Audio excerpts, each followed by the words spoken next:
Okay, I guess I'll drop out. I guess I'll see you guys after the bracket. Oh, you're here. Oh, But you are not muted, by the way. Yeah, you are not muted anymore, Quote. Everyone heard you leave.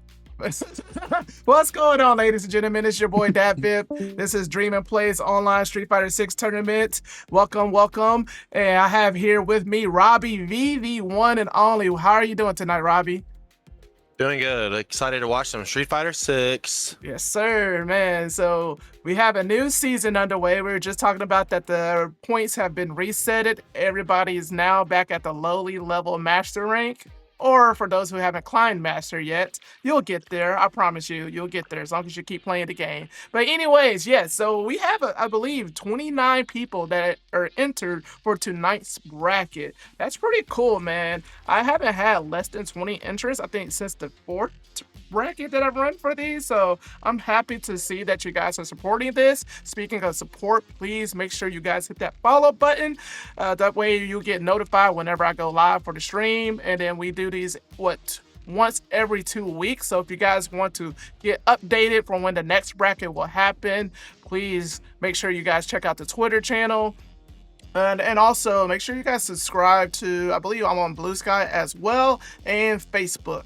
So just want to let everyone know to remind that. And also, if you want to donate to the pot tonight, we do have a Matcherino page. And I also want to let everyone know that I actually just got partnered with Matcherino. I'm so happy about that because I've been trying to get partnered with Matcherino ever since I started this series. So the fact that it took 13 of these tournaments to do it was a little too much, but I'm happy that we got it anyways.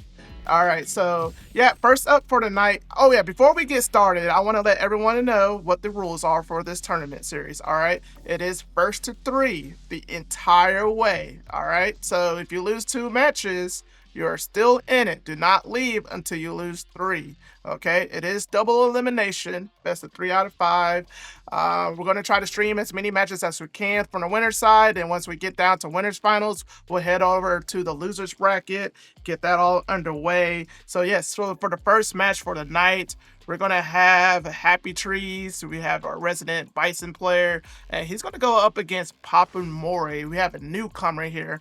poppunmori plays Alex. So I'm interested to see how this person plays, I believe from Arkansas. Yes, again, this is the first time that they're entering in the bracket, so it's going to be interesting to see what's going on. Want to make sure I get everyone here invited into the bracket right now, so just bear with us, and we'll get this all show underway. So yeah, Robbie, how are you doing tonight?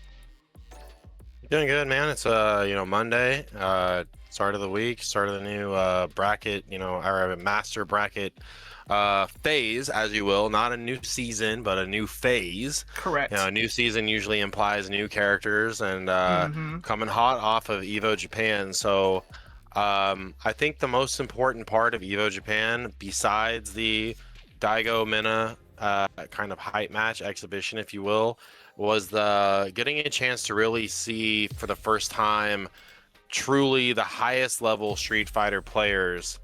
Oh man, they're getting right into it. The highest level Street Fighter players go at it post the yearly change. So a lot of doom and gloom about that, a lot of, oh, I don't know, this character got buffed, this character got nerfed. So to see players come out, show off that high level play was good for the game. Happy Trees, Bison, poppunmori on Alex. So Happy Trees, a lot of experience against this character, against our local player, Riles Barkley. So there's some keynotes to this, mainly that Bison has a really hard time dealing with scissor kick. So probably going to see Happy Trees kind of slide into that gear once he figures out, the aerial approach ain't working. Alex, really good anti-air. He's thrown out 2 of those DI so far. Raw command grab, catches Happy Trees down backing. Now it's kind of Alex's game. That's exactly where you want to be as a grappler. Nice neutral jump there over the tactical hop. Very nice. Trying to get some momentum going on Happy Tree's part. No punish on the EX chop, though. I like that Happy Trees kind of backed off a little bit and said, I'm going to aim for the burnout, though. Correct. Nice DI. So get the kill here. Yes, sir.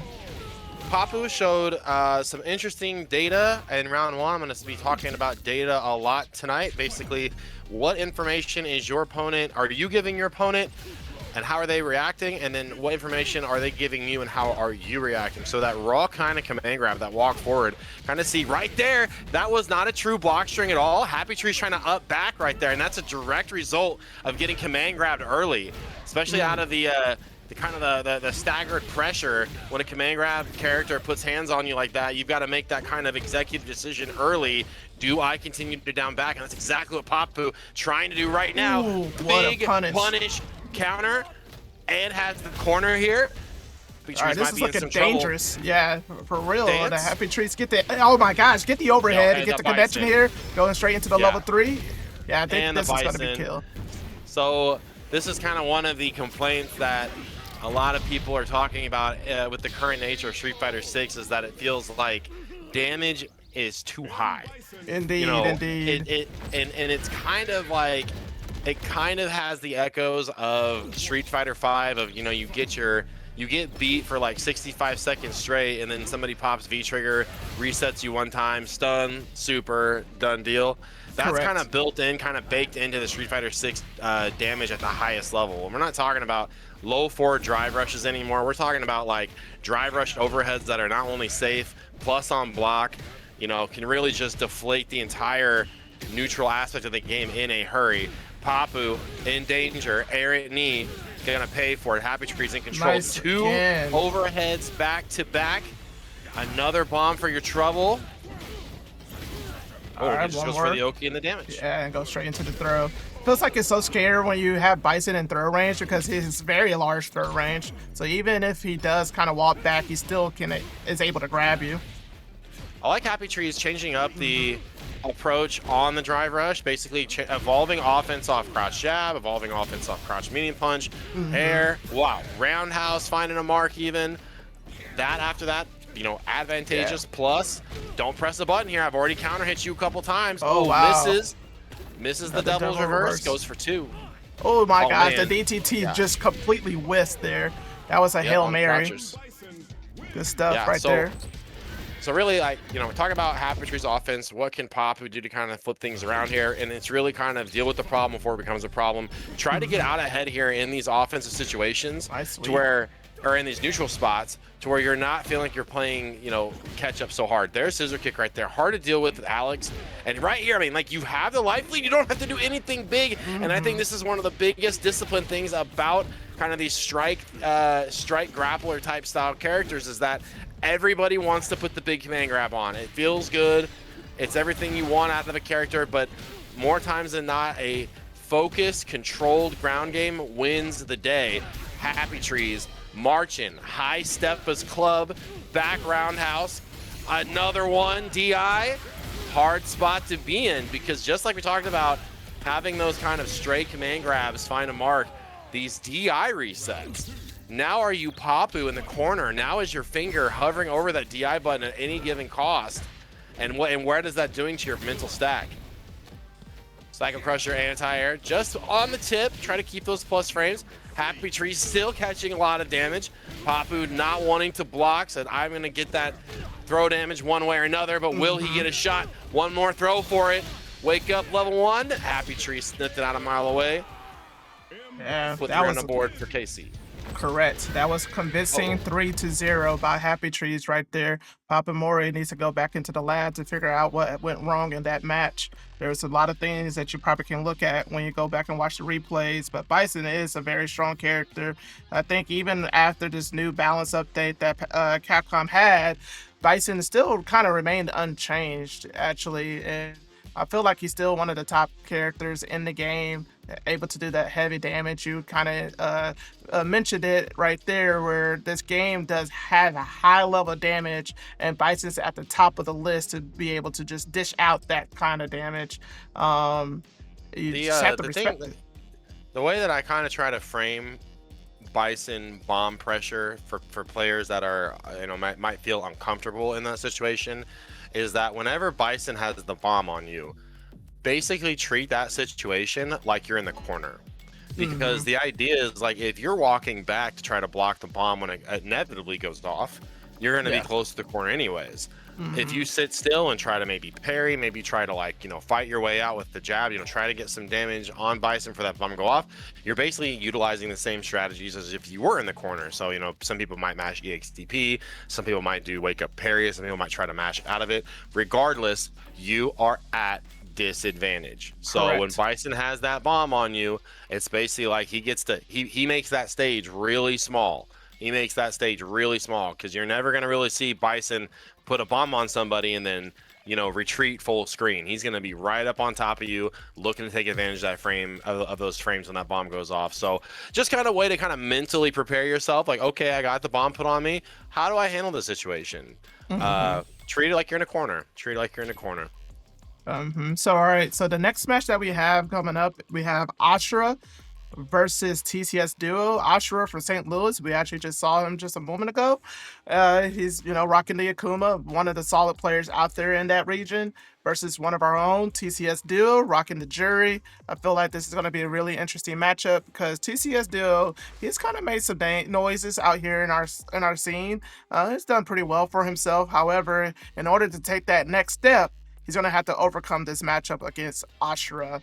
It's very tough Akuma. I have struggled with him in the past as well, so I'm excited to see how this matchup goes. And I'm gonna go ahead and let these two guys have at it. What do you think about this Jury versus Akuma, Robbie? I think it is Akuma's match to lose. Now, that's not saying that like Akuma has some sort of like, well, he does have a strict advantage. A strong fireball game really makes it hard for current day juries to keep up in the neutral. I talked earlier about damage being too high, and I said we're not talking about low forward drive rush anymore. Jury, one of these kind of characters who's kind of been filtered out by the meta. So in season 1, when low forward drive rush is really strong, well, low forward drive rush been nerfed, and not only that, but you now have kind of characters that do Jury's job better. So that is not saying that she's not viable. It's just this is one of the best fireball characters in the entire game on Akuma. Walk speed, fireball range. But wait a minute, TCSDuo going to get an early corner here by Ashura being on the wrong foot there on the execution. Thrown away. TCSDuo. Yeah. This is, this is very much shades of like Street Fighter 4 style Akuma, where he has all these tools, all this damage, Papa John's, but you mess up one time and it is your whole life. Ashura back to the wall. Free gift here by TCSDuo on the block sweep. +2, still pressing. Ashura going to take advantage of that. That's that demon flip slide. Always +2. And then that's one thing about TCSDuo that we saw in the previous Jewelman play tournaments is his tendency to like land these cross-ups, but just already have his mind made up of like, I'm going for throw. First overhead of the series lands. Ashura going low, saying, okay, I've got you blocking down back on the overhead. Let's go for the toes. Nobody home, though. Can't get over the hurdle. Walk back. All damage all day. Ashura back on the right foot. Pedal to the metal. I make a lot of foot jokes for Ashura. His foot is in a cast right now. Second drive rush. EXDP option select. It's going to be good now. It's going to be good until the end of the game's life cycle for sure, unless for some reason they buff low forward. I like Ashura also threatening at that range too with the demon flip, because that's just saying like, come on, I dare you, dragon punch. Nice. He says do a drive rush stand medium punch. So that means is Ashura looking to try to interrupt it on the way in. So TCSDuo has a really good opportunity here. He just needs one hit in the level 3 and he can kill. So off that drive rush, he changes up the spacing right here. You can see some fireworks. Ashura, back to the wall here. Looking for the fireball. Nice, Another DP. one. 100% conversion rate. And Ashura doesn't want to play with fire too much. Oh, And I wonder if that was TCSDuo. a buffer into level 3, because Jury's level 3 can go through the fireball. And that was the thing too, is like if you're the Jury player, your level 3 goes a lot farther than that.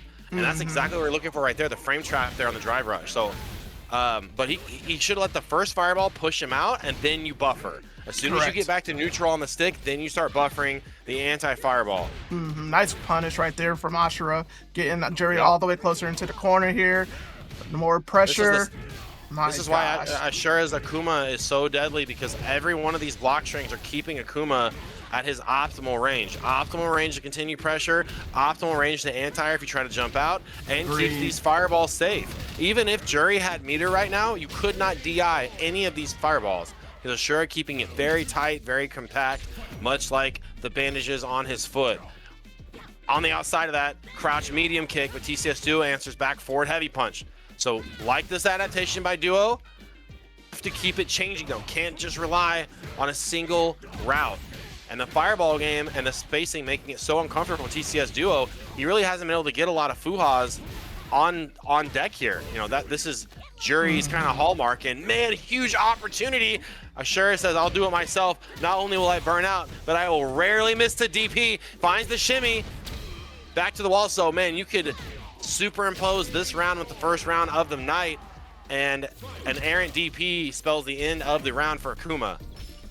Both these characters, 3 bars. Again, like Dap said, that level 3 from Jury. Oh, interesting change up right there. You think that was a bait, or that was just like a... I had no idea, but it worked out. Yeah, nice, man, if you right got there. somebody who's... That's it. Put DCSDuo on the board with that drive rush DI to beat the option select. Correct. That is very interesting, because there is nobody's DP that is going to naturally blow up a DI. It's funny that you see all of these interesting interactions with DI. You know, you have that dirty DI that a lot of the top players like to use. So, I pretty developed nice. my own. I developed my own for Ken. I hardly ever pull it out, but it's still fun to try on people every once in a while. But yeah, that's an interesting idea right there. Especially, you know, it's like anything in Street Fighter. Somebody's being very consistent. Then you say, okay, how can I use that against you? And right there, TCSDuo now might have a little bit more liberty to start drive rushing off that crouch strong. Correct. As long as he has the meter. And that's a 4-bar investment though. I like the range that Ashura was playing right there with the fireballs, but right now TCSDuo has found an opening, but he is burnt out here. All Ashura needed, was that one opening, and TCSDuo jumped at the most inopportune time. Yeah, jumping at people in the corner, it's a hard habit to break, but I think of it 2 ways. If somebody is throwing fireballs a lot, especially in mid-screen, like just right here, Ashura, he's got the spacing, he's got the, timing down for the anti-air dragon punch. If he's in the corner, he knows I can't adjust my spacing anymore. Thus, throwing fireballs is a lot harder to do, so I'm just not going to do it, period. Some people tend to kind of lock in on that and say, I'm going to 100% go for that jump in. Wow, the DP beats the DI. I'm surprised so that worked. Sure has an opportunity. I was going to say he could have locked in that burnout, but Duo going to do it for him. No. Looking for buttons on the other side. Oh, wow. Oh, that man. one time the jump in actually paid off. Wow. And see, but like mid-screen though, because the fireball character can manipulate the spacing, fireballs look more attractive. They look safer. Correct. And right there, Ashura immediately backed up to that same fireball spacing. Nothing. It was a fraction of a second, but it was, okay, I get it. This guy jumps. Not only does this guy jump, this guy's going to whiff. I'm going to put some damage on him, Akuma style. TCSDuo, I think, has 1 shot left here. Yes. 3% health, low 4, level 3. Almost gets baited on the walk back spacing trap. Ashura was just a frame behind, but still going to pick up the W. So it is 2-1 right now. Ashura Akuma over TCSDuo. Jury 2+ on that interaction. So again, TCSDuo hasn't been able to get very many Fuha stores this round. Throws teched away, car crash, no trade on the counter hit. So right now, TCSDuo's #1 goal right here. Do not burn out if you can help it. Ashura, so efficient. Just gonna sit back and say, look at my life lead. I don't need to do anything scary. I don't need to do anything big. Again, I've always got the Dragon Punch locked and loaded.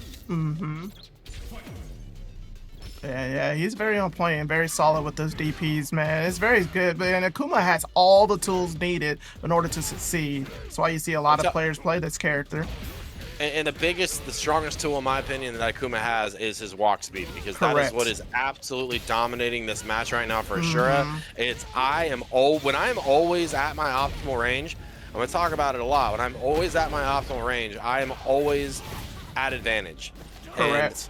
that advantage for Ashura was always walking in and out of that crouch medium kick spacing by jury.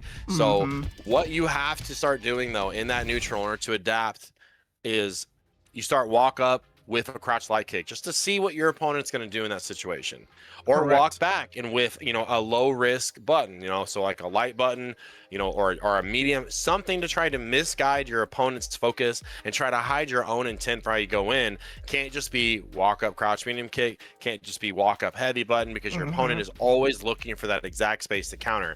But understand the give and take. If they're always walking back to whiff punish you, what does that mean? They are walking closer to the corner. So you still have to be relevant. And that's why you see all the time high level players constantly doing that dance back and forth. Correct. You know, a lot of people just kind of mimic it, say, oh, this is how players play. They go in, then they go out, then they go in. This is how high level players do it. Yeah, Well, I the agree intent with is you for the because, spacing. like what you're saying, like a lot of players, when they get the opponent into the corner, right? The low level players are more likely to continue their pressure, right? Top players, though, they're going to just wiggle in and out of that range to bait the opponent to try to A, walk forward, or B, jump out of the corner. And they'll use that to their advantage and try to punish their mistakes, right? So I think a lot of players need to realize that you don't always have to press when you have your opponent in the corner. Just try to find a better opportunity. And I've been using this comparison a lot, talking to our local players, talking about practice and how, you know, mindsets and all that. And by the way, if you guys are getting blown up by my fan, I can turn it off. But talk about, if you're going to watch one sport to talk about neutral and spacing, watch boxing, because 12 rounds of professional boxing, oftentimes you're going to see very little action in the first maybe 1, 2, 3 rounds of boxing. They're moving in and out. They're gauging how their opponent moves. They're throwing very low risk, low committal, you know, jabs. They're not just haymakering right away, because they're trying to, as you hear a lot of commentators say, feel each other out. What does that mean? It's getting a read on somebody's movement. It's seeing the momentum back and forth. What kind of data are they going to give? You know, if somebody in a boxing match just comes out of the corner just wildly swinging, all right, bro, I just got to block then, right? I just got to block and let this guy tire himself out, and I will guarantee win. But if he comes out and he's not doing anything, just a little jab, just kind of seeing how I block, you don't really have a lot of data to go off of. Street Fighter the same way. How much data can you get from your opponent without giving too much away? But anyways, that's a conversation for another time. Who do we got next? Yeah, so the next opponent that we're going to have and we're going to see is going to be Golbat versus SolidxPanda. I'm actually going to get these guys into the bracket just a moment, or into the lobby in just a second here. Just trying to get the names all fixed up here. Yeah, Golbat ended up beating Dudemeister, which is pretty much, I would say that's an upset. That's pretty much an even skill level right there, even matchup. I would have been interested to see what happened though, because I do like how Dudemeister plays, so it'll be interesting. But anyways, he's gonna go up against Dudemeister's partner in crime, SolidxPanda. So and we already know SolidxPanda. We've seen him come into this bracket countless times. He's also been part of the Midwest Battleground series. He's basically the captain of Arkansas. Been playing on Nintendo Switch 2 lately. I wonder if he's playing on Nintendo Switch right now for this tournament. Yes, one of the top Honda players in the country. Very, very strong. And Golbat is one of our own KC players on the GAL. Thinking that this is going to be a matchup of turtling, I believe. I know Panda has always said that Honda struggles against characters who have fireballs. And this might actually be true. So, I mean, is it true, Robbie? Is it true that Honda struggles against characters that have fireballs? I think Honda struggles against JP for the same reason everybody struggles against JP. Now, I say JP specifically because Guile, while he is probably the second true zoner in the game, next to Dulcim, they probably live on the. It's just hard to compare to JP when you talk about true zoning in this game. However, Honda, if he's able to perfect parry and walk on especially on the internet, easier said than done, can really mitigate a lot of Guile's fireball pressure. That being said, Golbat tends to have a Guile style that's a lot more aggressive, a lot more drive rush, bazooka knee. He has gotten a lot more confident, a lot stronger in the zone game in recent months. So it's going to be interesting because you really do have two players that have a kind of unique approach to their offense. Like SolidxPanda will take a big risk to kind of surprise you. On the other hand, Golbat, he will surprise you by saying, oh, I'm not just your run-of-the-mill Guile. I'm not just going to down back and throw sonic booms and flash kick. I will get in there and I will start pressing buttons. So it'll be interesting to see how these two, you know, kind of monster trucks kind of collide. But I think Honda can definitely do it. Honda also kind of got some got a big blip on the radar this last weekend at Evo Japan. Chris Satarian, Ken player, you know, top Capcom Pro like Tour, top 8. You got top 8 player. at Capcom Cup. Yeah. Lost to a Honda player at Evo Japan this year. So he was like, Chris kind of went on the internet and was like, we don't really have any good Hondas in North America. And that made all the Hondas like kind of come to life and be like, what? We're out here, bro. We're out here doing it. Like, what are you talking about?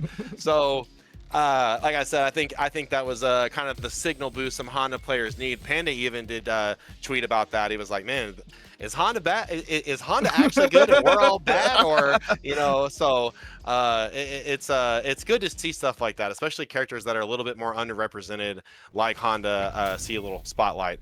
Agreed. None of that going on here, though. SolidxPanda, Honda, Wild Golbat, LT Guile. There's that bazooka knee right off the jump. Again, trying to change up that space. And that's why I talk about kind of the surprise effect of how Golbat pursues his opponent. Huge jump in by Panda. Going to take these plus frames here after the sumo walk. Safe jump. Golbat caught pressing. Back against the wall. Big stomp. I know you're down backing, so you are going to be a little more susceptible to overheads. And that's what SolidxPanda has got in spades. Golbat trying to fight his way out with a target combo. Nobody home. A little Sobot action and a sonic boom on the back end. EX just to give enough room to breathe, but for how long? Panda buffering. Level 2 will go through those fireballs. Golbat just can't get the crouch fierce online in time. So that crouch heavy punch by Guile buffed in the last patch. He can cancel it into flash, basically special cancel into anything. So great buff for Honda. And now, Guile. But that down back, you can kind of see the ripple effect of that down back stomp, keeping Golbat in place, letting it that Ochio throw online for Solid. Nice little delay parry, almost got the punish counter. Is Golbat owns the corner now. Butt slam out of the way, and because it's punish counter, we're gonna go all the way back to mid-screen. But let's talk. Oh, big drop on the Joy-Cons. Wow, Golbat gonna activate this level 2 install, just gonna try to get some of this drive gauge back. Nice flash kick on the neutral jump. Presence of mind. Golbat's got some life here. The trigger one out, whiffs it, catches Panda pressing.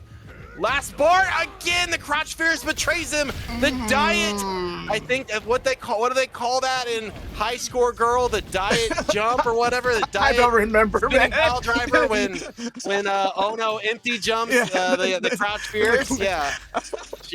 She empty jumps. Cheated. That's what the Japanese players call her cheating. That's what they said.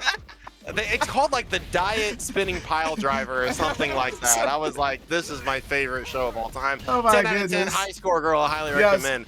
I agree. Now, it is a long range battle right here. But just like I said, Golbat wastes no time getting close quarters combat here with the American soldier Guile. There's the crouch fierce. Can't get another one on. So part of what makes a Guile master a master is being able to utilize not just one anti-air, but all of them. Crouch fierce, flash kick, stand medium kick, air to air, air throw. You have to have it all in the pocket. Clashing, -4 headbutt.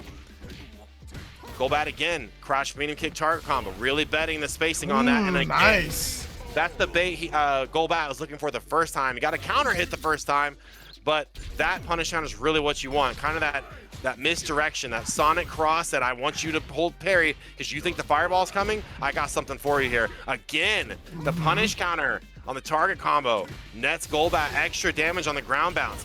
Great spacing here by Golbat. Has to be aware of the butt slam. Frame trap, spacing trap. Golbat doing a good job. The Oh! whiff punish. Yeah. Yeah, but Solid Panda changes up the jump arc though on the butt slam. He can hold the button and hang for just a couple frames to try to deflate your anti-air. Plus frames here. Wow, Golbat pressed back, but got a little too ahead of himself on the level 3. A huge drop for Golbat. Let's see if he can bounce back. Again, he got round 1 here. He got round 1. He can do it, and he did need the level 3. Nice. Counter hit, confirm, spin the drive rush, take the spacing. Has the zone. Has to respect headbutt here. I mean, excuse me, butt slam. There it is. That time nails it in. That was the regular timing one. Will Wild Golbat continue to crouch fierce, or will he go for, you know, maybe an air-to-air, jump back normal? That can beat Honda a lot trying to do the headbutt. I mean, the butt slam. Got my words backwards. Yeah. Nice neutral jump, trying to call it the preemptive headbutt. But man, Panda is just being, it's not a 100-hand slap. It's about 1,000,000 right now. Punches on screen. So I think the goal right now here for Panda is he does not have the health to overextend. Golbat with the OS, bar and a half for both players. Critical art locked in for Panda. Is he going to get the Golbat flash level hit? 2, he's got charge here. Yes, he does. And he's going to be able to hold Panda at bay. Try to get some of this drive gauge back and put Panda at a really tough spot here for the sumo wrestler. Yeah, cannot. It is hard to walk and block, like in Street Fighter, period. Yeah, Even I wonder harder to walk and block online. I wonder how hard and difficult it is to block with using a Switch controller as well. So, I mean, I saw him. He posted online how he got one of those really new fancy hitboxes you saw at Evo Japan. So nice. maybe he's migrated over. He did make a post, I think, earlier this week about hitbox, but we're not here nor there. We are full screen, and we are seeing Solid Panda try to navigate this battery of artillery. Both players showing off the parry, like, oh, I can do that too. Wow, spacing trap on the parried hands. If you can't block the 100-hand slap, here comes the biggest hand of all, the stand fierce punch. Other side, catches in the scramble. Panda close to the wall and in burnout, brings Golbat right to him. What a trade. Sumo walk, and this is so important. If you are a grappler at home, watch that movement right there by Solid Panda. Not retreating, not surrendering to the burnout, but saying, I'm gonna take space. I cannot afford to have my back to the wall. I have got to take space, and I've got to make it count. Golbat, auto-correct flash kick, looks good, high, low. Panda back at it. Neutral, nice only parry. for a second. Kick the door down here. While Golbat trying to fight at that drive gauge, willing to trade. Another flash kick on the charge. Yes, absolutely. Sir. Almost had that death combo set up there with that little sonic boom hanging out. I'm wondering if he could get that juggle. Oh man, so while Golbat got kind of turned around, down forward heavy punch. Oh man, sniped, big jump, roundhouse. Panda's got the meter to do it here, but drops again. Is it a drop or a set? Nice jump. Okay. This should be able to kill. Yes, sir. Yeah, this time we're gonna chalk him up, put the circle on the crime scene. There's gonna be a big outline of guile here with a stamp called W. Goodness all right, gracious. All right, so Panda's Panda, up 2-1. 2-1, but Golbat is not far out of it, not far at all. It's key little decisions of, if I'm the zoner right now, I'm saying I need to be just, if my fireball use is as a 7, I need to be like a 6.8 right now on how conservative I am, because there's just been one too many good reads that have worked out for Panda that has kind of got the match away from Golbat. A little more conservative here. The EX trying to bait the reaction. Dash under that time. Oh my goodness. EX flash yeah, baited that was a little out, too though. early. Yeah, Panda right now I is think doing he was all just the trying pressure. to break up the pressure. Okay, Golbat got Panda closer to the corner. Now he's just backing off, though. Oh my gosh, the option step pays off. Yeah, this is very just careful. fighting to get that drive gauge back for sure. Correct. All right. Nice Now if I'm blocking it out. Golbat, I'm chilling. Yeah. I'm not doing a whole lot here. Oh my gosh. And the drive reversal. Again, Honda, huge buff, 6-frame Ochio throw. He can Oh punish it. no, man. he misses the anti-air. Yeah, picked the wrong one, the wrong spacing, but Golbat now gonna try to race back to the green, level He's 3. gonna get chipped. Yeah, either way, he was gonna get chipped. I feel like Honda's level 2 does a pretty good chunk of chip damage. Yeah, that's a tough situation to be in. No telling how that could, if you go on the full defensive, do you surrender to the chip, or do you go like what Golbat did and said, I don't think you'll spin the meter. Gamble did not pay off. Golbat defending in the corner here. Solid Panda, hammering away. Gracious. I'll go to the grayscale, but I'm going to take you to hell with me. Oh, almost gets a little empty jump butt slam for his troubles. Golbat baited on the flash kick, but doesn't get punished. Medium hands that time. Nice. There you go. What patience. And now Golbat is trying to get Panda off of him, but right now, Solid is back in the green. Yeah, so that's the hesitation of the movement right there, is that Golbat trying to walk back, but he's still at the very tip of Panda's stand medium punch, and that's a hard spot to be in for anybody, not just Guile. So a lot of going back and forth in that match. I mean, that's one of those matches where I think both players are like, I don't really like how that went down. Yeah. Let's get a first. Can we get a first to 10 out of that? Because you did some stuff. I did some stuff. Yeah, I'm pretty sure we're going to hear some complaints about Golbat in our Discord. I'm pretty sure he's going to go in and say Honda needs to be toned down or say something arbitrary or dumb. And I'm pretty sure Panda's going to be like, man, I hate Fireball characters, man. Grapplers are always having a hard time. I'm not saying anything like that. I was more like, I'm sure there are things that Panda said probably thinking I could have done better, and I'm sure Golbat's like, I could have done better. Yeah, of course they're going to take accountability. Over here trying to stir the pot, like just going straight in. Speaking of that, if you want to hear more of Dat Vip's hot takes, you hit that follow button. Dream and Play 23, and my name is Robbie V. Yes, sir. Dat Appreciate it, man. Us here tonight. Thank you guys for tuning in to the stream, tuning in to the channel. We got more matches coming your way. If you guys want to donate to the pot as well, we do have a Matcherino link. I just want to let everyone know that I recently just got partnered with Matcherino. So yeah, we're gonna have some donation links available the next time that we run brackets. So I'm looking forward to all of that. And yeah, underway, we got DonBingo versus Mattles. Now, DonBingo, this man is legit. He runs Zangief. He's very strong. We actually played each other in the online bracket for Heartland TKO finals, where DonBingo actually took me down to losers. And yeah, so we have Mattles here, Rashid player. I'm trying to remember. Yes, Mattles from Arkansas. So we don't really see Rashid all that often.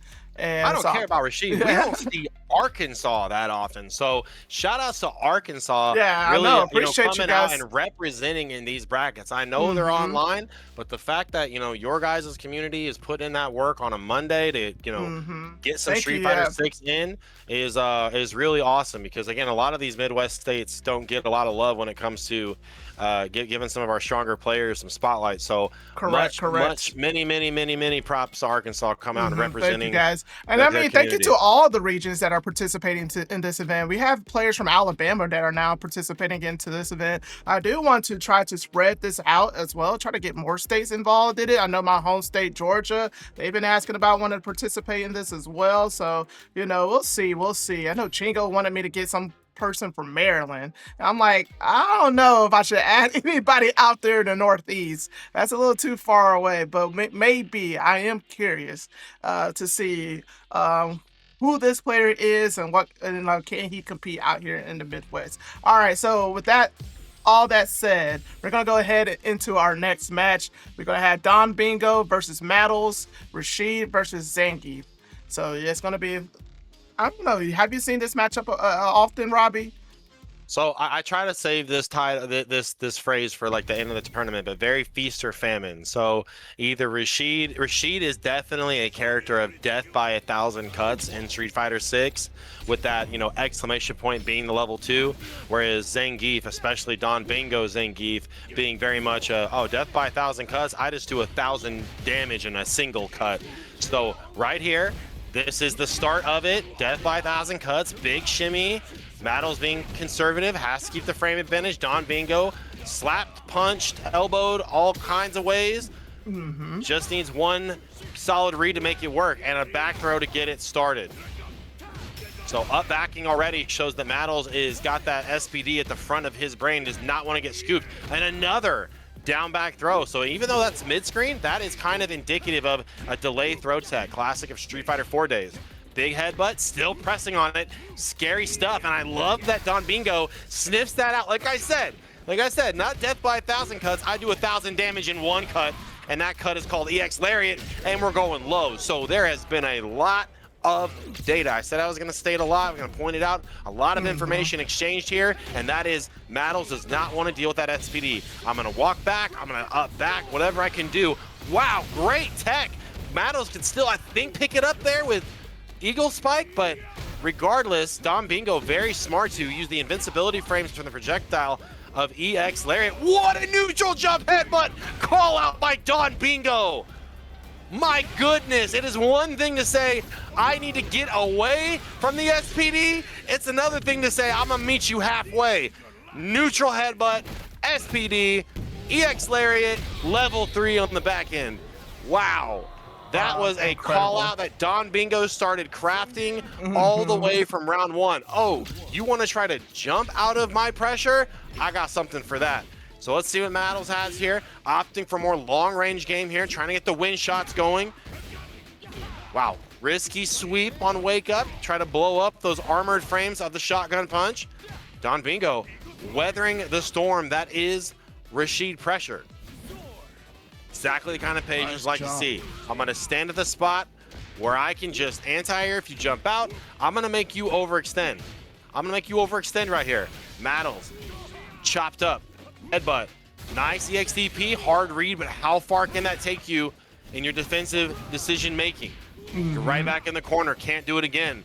So now, all these buttons that DonBingo is putting on you, this is telling you block, block, block, block, block, so he can land that SPD right there for 1 round away from being 2 up on the board. So Mattles has got to kind of pick and choose where his battles are, and those jump ins right there, absolute heartbreaker for the Rashid player, because DonBingo just continues to be a terror. Tick throw after tick throw after tick throw. Mattles got to try to find a way out, and DonBingo always backing up to where this SPD range, Lariat range will work out. And too little too late. The minute you try to go in, DonBingo's got a button ready to go. It is too low right now, Mr. That's Bingo. Quick, man. Yeah, DonBingo is running away with this right now. Yeah, and it's little opportunities like that, whether it's an anti-air or with punish. This is where you've got to get your damage in so you can start trying to smother him. Oh, man. Mattles had to stand heavy punch. I got to imagine that was heavy mixer, the anti-air, just maybe an input air. Correct. Huge My frame goodness. on deck. The stand medium punch, only confirmable. There's an option right here for Mattles. Roundhouse starter, stays in front. He's got to keep this damage going, got to keep this conditioning going. So the tick throw is established. You're holding down back after that roundhouse. I've got EX SPD on deck. DonBingo way ahead here. 2.5 games, in fact. Mattles got to make something work. And this is where, oh man, had an opportunity. Yeah, wow, crazy. That's like some Marvel combos. Like, oh, you know, Rashid doesn't fall falls floatier than other characters. So you got to delay that lightning loop. Speaking of loops here, we got the throws on deck. Nice overhead. This is where it gets hard for Rashid though, because he's got the level 3, but he's got to hold on to it. Gonna cash in here. Nice bait. Oh no, he expects it too far out. Oh wow. And yeah, another whip punish. Oh my goodness, the DI worked again. And now DonBingo has, oh my god, did he catch him? Yes, he did. Yeah, I think this is death. This is GG's. Yeah, that's critical art. Level 3 from Zangief. Goodness oh, you are dead. Gracious, my. Yeah, and that is an absolute masterclass in how to play grapplers there from DonBingo. Fundamentally keeping him out of the air with Lariat. Fundamentally working the conditioning with the buttons, and then putting the SPD as like the cherry on top, and then you mix in a little bit of grime. Then you mix in a little bit of dirt. That little empty jump level 3 when you were back to the wall, Yes, sir. It's If you're very at dirty. home saying that you beat that, you're a liar. You're a liar. And DonBingo is very clutch with using those DIs at the right opportunities. That's how I lost to him too at the Heartland TKO finals, where DonBingo, he read that I was going to try to get him into a death situation, and he just DI'd and caught me in while I was burnt out, and I lost the game for it. So, DonBingo, he's one of those players who kind of understands what Zangief needs to do in order to get those W's. Yeah, he has some hard matchups, but I honestly feel like Zangief is extremely strong in this game. I feel like this is probably the best version that he's ever had in the history of Street Fighter. So, you guys can. That's my opinion. You can disagree. Tell me you didn't play Street Fighter 4 without. I mean, telling yeah, me you he didn't play had green Street Fighter hand 4. in Street Fighter 4. So what? He didn't have a green dash. Okay. Tell me that you didn't play Street Fighter 4. He did not have green dash. Hand. He has red focus, and one of the best uses of it. He has like 4 different jump arcs as a grappler. But did he have a green he has a dash?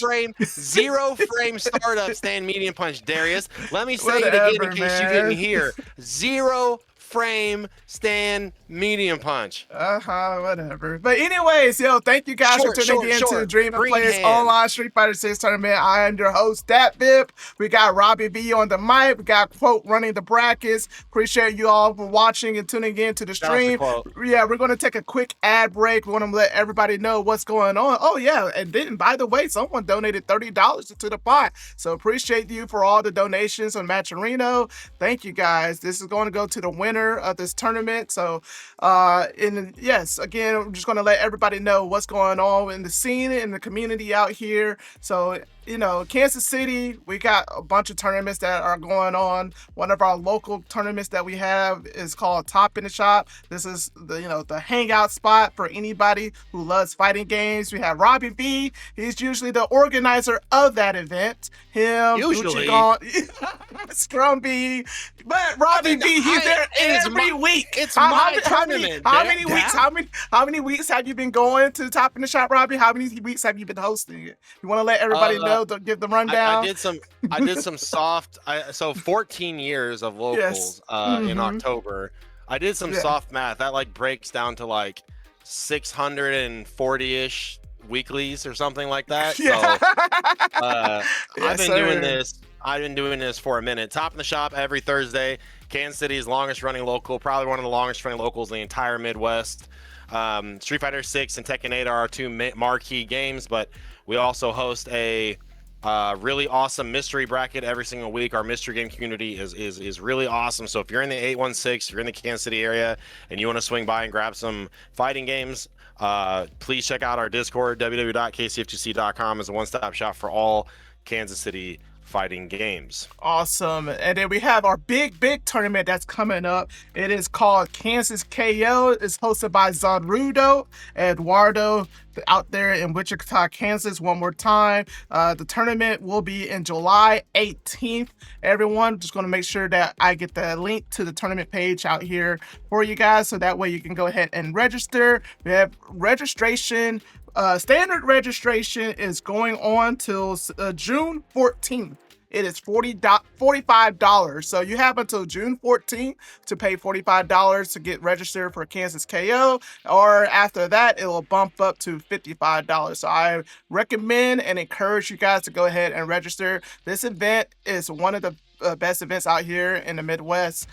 We have players from all sorts of states that are traveling out to this. As you can see right here on the slide, you have a variety of games that you can compete in. Got Fatal Fury, Tekken 8, Street Fighter 6, 2SKO, and my personal favorite, Ultimate Marvel vs. Capcom 3. So please make sure you guys go ahead and check out Kansas KO. And then of course, we got the big events like Combo Breaker that's coming up in May as well. I should be out there. I know Quote said he's going to be there. Robbie, you going to make it out there? Breaker? No, not this year. Not this year. Not in the Yeah, cards. not this time. But Combo Breaker is one of the premier tournaments. I mean, I believe it is a Capcom Cup qualifier as well. So you already know that the competition is going to be fierce out there. And then, I mean, what we have got the Evo Worlds. That's what they're calling it now in Las Vegas afterwards. And then you have CEO, the Esports World Cup. Man, the FGC, man, it has grown. 15 years ago, yes, we had our grassroots tournaments and everything like that. But man, these high-level events, high stakes with a lot of money on the line, it's pretty exciting to see. The competition has gotten much fierce. A lot more people got, even younger players that are joining in. It's really been fun to watch. I know you say you've been running these tournaments for 15 years, so you've seen the scene grow. You've seen a lot of things happen and evolved over those years. So man, it's been crazy. It's been fun. And I was gonna say earlier before they jumped the match, I think the Daigo Mina exhibition, I think that is this generation's Evo moment 37. And a lot of people are gonna, cry blasphemy or whatever, or give opinions about Street Fighter 6 sucks. How dare you compare it to Third Strike? That's not the same at all.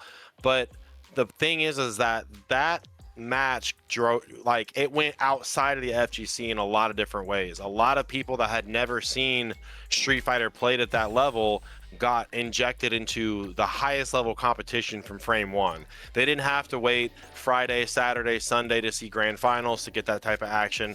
They didn't have to wait for an entire Capcom Cup qualifying season to see that kind of action. They got to see, two of the best players to ever do it go at it, and then it inspired a lot of people to go, oh man, what's a hitbox? Oh man, what's a Hadoken? I always seen Chun-Li, but what's this Ingrid character about? So helping get a lot of new players, or maybe players that had never been introduced to high level Street Fighter interested, I think that was the most important part about Evo. Also Correct. Black Panther and Hulk being announced for Tokyo. Oh yeah, cool. Man, that's gonna be amazing. I like that Marvel Tokon trailer. I know Marvel is one of my it touches my heart. I'm gonna be rocking Iron Man and Spider-Man. Those are my duos, and I mean, that game looks a lot of fun. I know Maximilian, he has played it, Sage M, a couple of other content creators. I got a little taste of it, and they said that ever since the beta, they had a lot of changes. ArtSys Works did a lot of changes, updates, and balance. They heard the complaints, the criticisms that they had with the game, and did some fine-tuning. So I'm excited to get my hands on it myself, to try it out and play it. And I know there's going to be a lot of people out here in the Midwest and the KC region that are also interested in playing Marvel Tokon. So, Robbie, you say you're going to play Hulk or Black Panther, or what are you rocking? You hoping for Magneto to come into the game? I'm not playing Hulk. I'm not playing Black Panther. I'm playing Street Fighter 6, and you want to see some Marvel? We got PickleStein and Chime. Is it PickleStein Chime? Yes, sir. It's not PickleStein and Chime. It's PickleStein and PickleStein Ping and Ping Warrior. Yes, sir. So if you were talking about Marvel, it's about to get Marvel. We're talking about custom combos from PickleStein level 2, the mix-ups, the always go low. That definitely, speaks to PickleStein's absolute dominance in the offense with JP. And Correct. If you're here for combo exhibition, Ping Warriors got it in spades. Looking for an anti-air, PickleStein slips through it. Aki right back in, staying offensive as ever, trying to call out an early reversal. And look at that slide, navigate straight through the spike and ghost. And look at the sniper rifle on Ping Warrior. Drops it though, trying to get that chamber. The bolt couldn't get back fast enough. PickleStein, neutral jump, perfect answer to the portal. That is like the first time we've seen the portal get answered in Dream and Play 23 in that situation. And normally you want to keep the portal in front of you. So interesting pickup there by Ping Warrior, showing he has done some labbing. Plus frames, nice. Love that. PickleStein giving the old Tiger Woods golf swing, deal with the problem before it becomes a problem. The Ping Warrior, though, in the burnout, difficult to get through, still has the slide. So smart by PickleStein, man. He saw the slide earlier and said, let me bait that. Here's a stand roundhouse. Ping Warrior back with all 6 on the board here. See if we can do something different. Early lead by PickleStein, getting that punish counter swat in the corner. 2 bars for JP, the true boss of the game. Cannot get over the hurdle. Crouch Fear so good. Crouch Roundhouse even better. Nice little trade there. Fireball on the way in. Ping Warrior has the corner. How will he press that poison ticking away? Man, huge jump in. So Ping Warrior getting a little too aggressive there with the whip. Punk showed us all, or rather reminded all of us, how to punish that whip. On block, drive rush in, deal your damage. PickleStein way ahead, and that round 2, much more important than round 1. I know that sounds very John Madden-ish in the commentary, but it was, how did PickleStein get that win in round 2? There was hardly any projectiles. There was hardly any traps. It was just all buttons, all fundamentals all day. So now Ping Warrior has to change up his approach here. Trying to get over it again. These stray hits mean so much for JP, and especially for a player like PickleStein, able to capitalize on just about every single opportunity. Here comes the plus frames again. Baited out that time is the drive reversal. Ping Warrior looking for some damage. Other side. Once the corner, once the poison. Cannot get any more off of it. Has to be incredibly conservative. Half a bar. PickleStein, oh man, I thought PickleStein might go for EX spike right there to try to go for a guaranteed situation, but instead he says, no, if I want burnout, I want the corner. And we are delay parrying now. That long range command grab really set a precedence for PickleStein, and this is absolute just suffocation. God. What a suffocation. delay on that shimmy. It's really, really good. Really, really good. PickleStein. Burnout, drive rush, the movement, and now PickleStein. See that he counter hit the whip? I didn't even know you could do that. I'm really glad that Ping Warrior did not lose sight of the anti-air right there, because that's where PickleStein was like, I've harassed you all around with fireballs. Now I'm going to start jumping in hoping you throw fireballs. Ping Warrior doing a good job on adaptation so far, and this is first time all set. He's had some advantage. Another portal shut down. 2 for 2. Ping Warrior not done. Juggles in the corner. Nice. Wake up button by PickleStein. Trying to get out of the corner. Cannot do it. Cannot do it. All right, let's see if PickleStein, or not PickleStein, let's see if Pink Warrior can bounce back and take a round to tie this game up. Yeah, right so now. Definitely liked what he saw there on the EX hands to break that drive reversal out, but PickleStein has automatically snapped to it and countered it twice in a row. Another jump, another aerial approach, shut down, a frame trap. Say a prayer for Ping Warrior, he's gonna need it. Level 2, ghost, spikes, kicks, canes, it's all there. The reset, other side, portal. Oh my gosh. And the throw to shut it down. You got PickleStein, you got Ping Warrior, you got a perfect on the screen for PickleStein. My goodness. Yeah, More PickleStein's keys going than up. an R. Kelly party. I don't know, is that okay to say? We do not condone that at Dream and Play. Okay, ladies and gentlemen. Full screen projectiles in effect here. Got to get out of the corner in a hurry as Ping Warrior slipping and sliding. No oil required of the Hakan variety. Big button whiff, rare for PickleStein. Still chopping away at the feet are the ghosts. Again, when you parry, you also cannot walk unless it is a perfect parry. So it sounds easy on paper of like, I'm just gonna parry and you know, just kind of weather the storm. It's like, well, every time you parry, you are sitting full screen. JP is building meter off of that, and you are still in the same spot. Ping trying to get the early medium whip out to try and catch the anti-air. What a catch by PickleStein. Crouch strong, looks good to stop the drive rush and nets himself a DI. Ping Warrior in full evasion mode right now. Can he get out? PickleStein saying, I'm willing to join you in the burnout. It's a race now. 36 seconds to play in the corner. Ping Warrior needs an anti-air. Can't get out. Wow, what a jump. He's got to cash out here. The queen of burnout, though. How far will he go? A little bit of a reset, but it's not enough. Can't get the anti-air, trying to whip. Oh Hands my on the gosh. other top. Wow, wow, wow, wow. PickleStein even came out of the burnout at the last possible second and just got caught trying to press. PickleStein, though, not deterred. A huge punish counter. Great defense by Ping Warrior, able to weather the storm of that overhead. A big diving in, heavy punch, straight to level 2. Poison on deck. Ping Warrior, absolute just making a mess of the arena here. Purple Upbound. The big boss, though, in the green and purple, PickleStein, not done yet. How much can you block? Will you take this damage?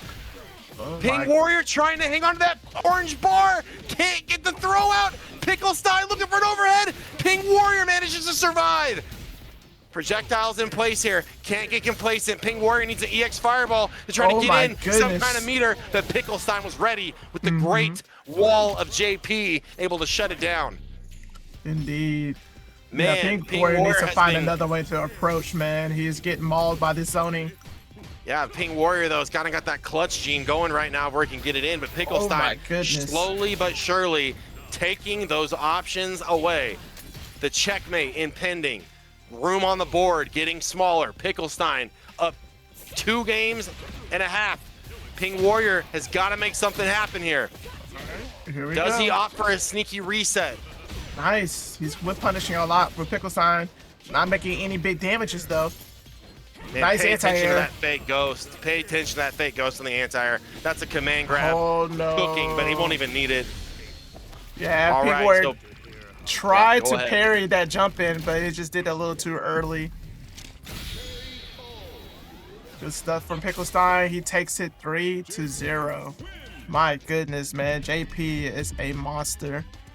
Yeah. Well, JP is good. PickleStein is a monster. Yes, PickleStein is a monster as well. So, yeah, a lot of back and forth there. So I think it was just the wheel of options were just going so fast, so quick, so fast that Ping Warrior was like, if I hard commit to parry right here and get a perfect parry, maybe I can get a back throw in the corner. But just when he thought that was an option, PickleStein had a throw. Just when he tried to interact in neutral, PickleStein had with punish counters. Like hard matchup. Well fought by Ping Warrior. PickleStein proves why he stays on top here at Dream and Play 23. Correct. So for our next match here, we got my boy Chime. He's going to go up against Jewelman. Jewelman rocking the Honda. And man, we got so many Honda players that enter these brackets, man. Another very strong North American Honda. Like I said, don't let social media lie. They are out here. They are hungry and they are strong. Jewelman, a couple brackets ago here at Dream and Play showed a very strong. I want to say he got like top 3 or top 4. Yes, he's been getting top placements out here in these brackets. He has won one. He won the 10th anniversary one that we had not too long ago. So he's very, very strong. But Chime, though, he's also anniversary strong. already. Not 10th anniversary. No, not 10th. The 10th bracket. I need to correct myself. No, we have not done this for 10 years. But anyways, spacing trap to get things started out here. Chime very good at adaptation. See how he navigates around. And I think the thing about Honda is this is a character that is very quickly kind of being a character that you can really show off different types of personality. How do you navigate headbutt? How do you navigate butt slam? How do you navigate your Ochio throws? And kind of a character that you can tell who's playing him just by the colors on the screen. Right now, Chime trying to get back in the driver's seat here. 1 bar super apiece. Chime catching Jewelman sleeping, has enough to do it here. Absolutely do not give Honda a chance to bounce back. So Jewelman in total control of that entire round. Anti-air headbutts, spacing traps, all of it already set. Sumo walk, trying to change up that spacing. Trade on a ham kick. Big fierce punch by Chime. I know it's a kick. I know I said fierce punch, but this is jury. Taekwondo. So interesting spacing right here. It's right on the inside of Jury's stand medium punch, but also Honda's stand fierce. Big stand medium punch, again off the drive rush. That makes Honda a quote-unquote real Street Fighter character. We're in a scramble right here. How far will Jewelman go? We're just going to opt for the level 1. Nice little clap setup. Gets Chime trying to hold up back, and Jewelman with the button on the back end. The classic down forward roundhouse. You can cancel that. Commonly into the Ochio throw. Man, every time I see that punish counter headbutt where the opponent flies full screen, I'm always waiting to see the whiffed Ochio throw. Shout outs to Mike Ross. Wow, what minus a bait. -4 again. Nice -4 punish. again. Yeah, huge damage. You got enough level 3 right here. So go ahead and move on. Chime got to think about it right now. Okay. Where is the main? Where did things go wrong? Because this wasn't just a win. This is not just a loss. This is a perfect. So where did things go wrong?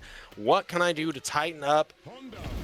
Not give this player the opportunity to roll me over. Correct. Like I said, I think it is right here in this stand medium punch range, and Jewelman's like, okay. You want to get the big button out. You want to try to hit me before I can hit you? Forward roundhouse. Here's where this downhill snowball starts to tumble. Nice little Hamad tech right there. Drive rush, crouch light kick. Puts the brakes on early. That's a double perfect. That is back to back. I'm gonna go ahead and do it, Dap. I'm gonna go ahead and do it. I'm gonna do commentator's curse right here. I'm gonna call out the perfect pitch, perfect game in the ninth inning. So the base hit sneaks through. There is no way. There is no way, Darius. I don't believe it. I don't think anybody at home believes it. I don't think so. Yes, yes. Okay, yeah. No See, more. I told you.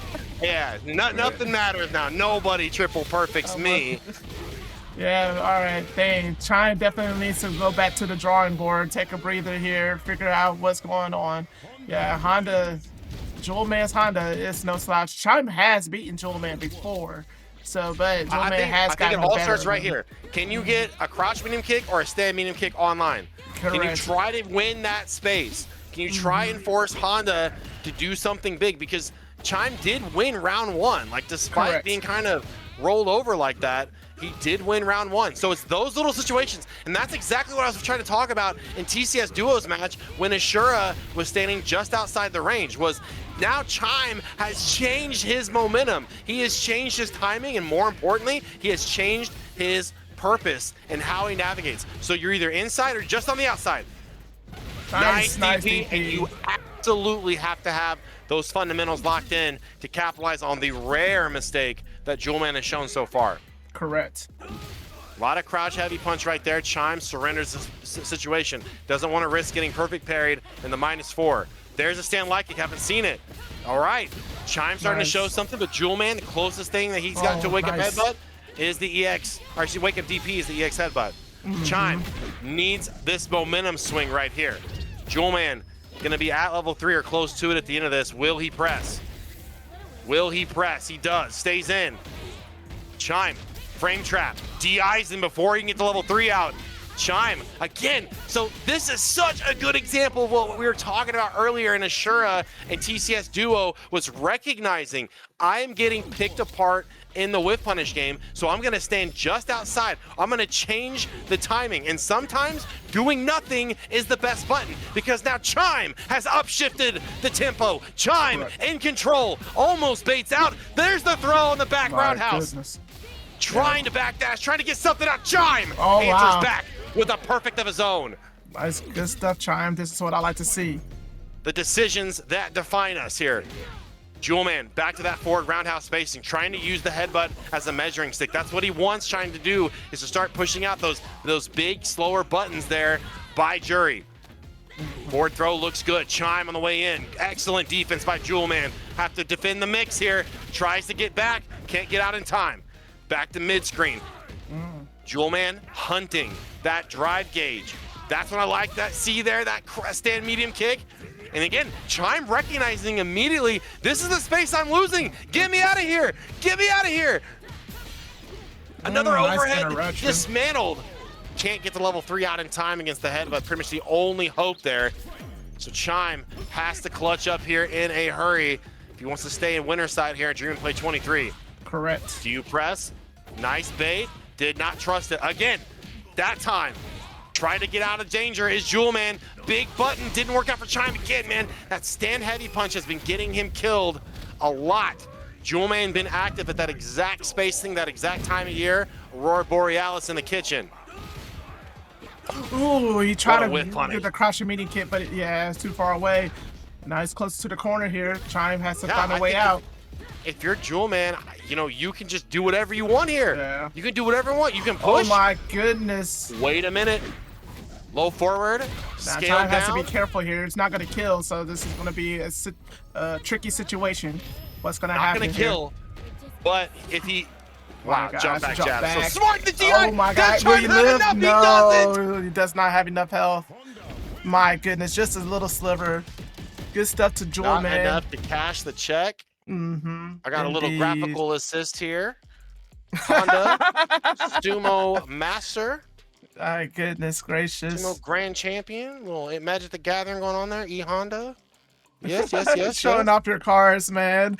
Yes. Anybody else who plays Magic Gathering in here in the chat? I'm pretty sure there's a bunch of you guys. Well, if that you do play Magic the Gathering, you know the Street Fighter cards absolutely suck. I don't want an E Honda Sumo Champion. I want a Jewelman card. That would make the Oh my card very gosh. viable. I do I have want a a Spider-Man Jewelman. card. I have a really nice Magic Spider-Man card. That's pretty cool. Masaki Spider-Man gave it to says sucks. Terrible. But you know what's not terrible? Street Fighter 6. Yes, Stream and play on Monday. Yes, Shout thank out you guys. to 30 viewers. Thank y'all for tuning in to the stream, watching it, man. We have some exciting matches. We even have more exciting matches coming your way. The next match that we're gonna have is going to be PickleStein versus SolidxPanda. So I'm gonna get these names switched out and get these two invited into the lobby here. My goodness. Appreciate y'all for tuning in to the stream. Make sure y'all hit that follow button. That way you get notified from whenever I go live. Also, I know I've been saying this over and over again. However, I am wanting to do more exhibitions as well. I'm going to start having some exhibitions between players of similar skill level. I'm also going to do more match replays as well. Try to do some analysis of matches from not just myself, but for also other players. All right, so both of these guys knows what's up. They are in here. Nice. Now let me get these names fixed here, though. PickleStein and SolidxPanda. So these guys have butted heads, no pun intended here, a couple times here at Dream and Play 23. Butting heads, head butting is SolidxPanda on Honda and PickleStein, of course, on the main villain. I'm not saying main boss. I'm not saying end boss. I'm not saying final boss. I'm saying villain. Villain. Anybody can be a boss. Only PickleStein's JP can be a villain. So SolidxPanda already had to deal with the Olympic feat of defeating Honda with, defeating Guile zoning. But again, there are Guile's a boss. He's a boss. He's a lieutenant. He commands people. But PickleStein's a villain. Right away. Yes. Plus frames, not for you, only for me, big man. Not gonna let you plus, big man. All right. What a check. PickleStein has been so on point tonight with the drive rush checks. Again, so active is that crotch medium punch by JP. So dominant in the neutral game. Panda got to do anything to get out, and what better way to get started than a big stand heavy punch punish counter. So Panda gonna be able to get back to the green here. PickleStein really walked him down right there, so pay attention to that one. Have to hold on to the pressure. Risky tech. Let's see if Solid can do something here. Needed an anti-air headbutt. How will he press? DI. That wasn't a wall splat. He's got another chance here. A lot of damage. Hold on to it. Safe jump. Staggered buttons. Oh my god. EX Ogio grab. It's PickleStein. Clairvoyant. It's got the orb around the neck. Me look. Yeah. Able to get out of the way. Panda steals his turn back. Perfect parry. Low strong. Let's get to the corner. Little slaps. Here comes the amnesias. Last time he blocked, this time taking that throw. Spike over the top. PickleStein, 3 bars to drive to deal with. Nice drive reversal by SolidxPanda. Try to keep him honest. Crouch fierce. Of course, give him back all of the anti-air frames. Let him get that full screen level 3. It's JP, baby. He's here to ruin your birthday, rob the bank, and knock the ice cream out of your hands. Oh my gosh, man. PickleStein is just dominant right now. I mean, he is clean. He has won. I mean, he did win the last bracket, so he is trying to double up right now. PickleStein. Hey man, it's tournament season. You're gonna spend a lot of money traveling around to these majors. You gotta put that work in. So many players, I think, have this idea that they can kind of play CFN here and now. They can play kind of whenever, but if you're not putting the grind in, then you're just gonna, wind up on the bad end of PickleStein. Correct. Got to do something here with it. Needs any damage PickleStein will give Solid. Has to maximize on it. Here's a good idea, though. Has to cut it short. Still really good damage, though, for Burnout. What an answer by SolidxPanda. He said, I know I'm in danger. I know my back is the wall, but don't count me out as I say that. Drive wash button and just stand roundhouse. There we go, JP. Away. Fake Ghost setting up the command grab. Yeah, that was a jab super right there. SolidxPanda really had that one dialed in. All right. Butt slam for the wow, Oki. the bait on the EX Amnesia. Oh, man. So I was going to say this will be the first punish we've seen SolidxPanda get with meter, but there's a drop, able to snatch it back in a hurry. Will he press? PickleStein been doing such a good job at not just letting that EX Amnesia fire. Opt for the DI, didn't work out. SolidxPanda, okay, takes a breath, get back in the round. There's that danger zone right there of the stand medium punch, and PickleStein is trying to get crouch medium punch online, trying to get something out there. He's been doing such a good job at counter poking people so far, but Panda aggressive as always. Parries the other side, tries to press in the scramble. Big button comes down, a lot of plus frames. Stagger to the tick throw. PickleStein in control, 3 bars to work with here. Will we see level 2 activate? He is attacking that drive gauge. Panda finally opened up. Blocking for his life. Last half a bar. PickleStein can activate level 2 right now. So instead, opts for the anti-air missile of a roundhouse. The full conversion. PickleStein showing that patience. I think any other JP just turns their brain off, activates level 2, and lets Jesus take the wheel. But there are no gods here. There is only PickleStein JP. He is Two the true up villain. right now. He is the true Main villain. some kind of green purple shaman. I don't know. Shout outs to Kyle Brockman. Even if you thought neutral jumping would save you, PickleStein got a button for every situation. So normally I would say, a strike command grab character like Honda gets the life lead. He doesn't have to do anything big, but this is JP. You cannot afford to let him stand mid-screen. Panda in trouble. Has to get something big off, and level 1 is about as big as you can go. Looking for some movement on that crouch fierce. PickleStein tries to answer, gets headbutt for his trouble. Perfect parry. Nice, perfect parry. Keeps him mid-screen. What the hell? I almost looked like a intentional drop, but I don't think I've ever seen that from JP. That was 4 hits. 4 hits comboed. What an Panda interaction just right trying there. to get anything online. PickleStein 1 step ahead. DI turns into a level 2. This turns into a reset. Nice Turns punish. into more damage. Full screen. PickleStein using that hidden missile, the spike, to try to cover the approach. SolidxPanda really in trouble here. In burnout, a 2-bar JP, full screen, all the green, all the damage, Oh my all gosh. the command grabs. Good PickleStein. stuff. Yeah. 3 straight. dang. Yeah, PickleStein, like I said, he's trying to double up on this event, man. He sees some cash on the line. He's like, all right, time to get serious. Kudos to him. Shout out to SolidxPanda. Definitely we'll see him again down in losers. Man. I think one of the best things that you guys watching, or even if you're participating in this bracket, you can take away from this event is that this is not TNS. This is not, World Warrior, event. This is a much more, grassroots effort. And the reason why I point that out is not to say that DAP is little man on campus, but to say you players can take this opportunity to be like, bro, I just got cut up 6 ways to Sunday against that JP. Yo, let me message PickleStein and say, hey man, can we run that longer set later? And PickleStein can say, stay free, scrub. No, it's an opportunity to, network with some of these players. You should see his Twitter posts. They're pretty much like that. You can take this opportunity to kind of network with some of these players, get involved, really use kind of the community that is cultivated from this great online experience that we have a Street Fighter 6 and don't let it go to waste. And man, we've got people rushing the stage right now to get in. Bearface and Jewelman. Like they won't even let me get. They won't even let PickleStein get out of the room first before they started getting in here. So yes, like you just said, our next match of the night, we got Jewelman versus Bearface. We've already seen Jewelman, but we have not seen Bearface.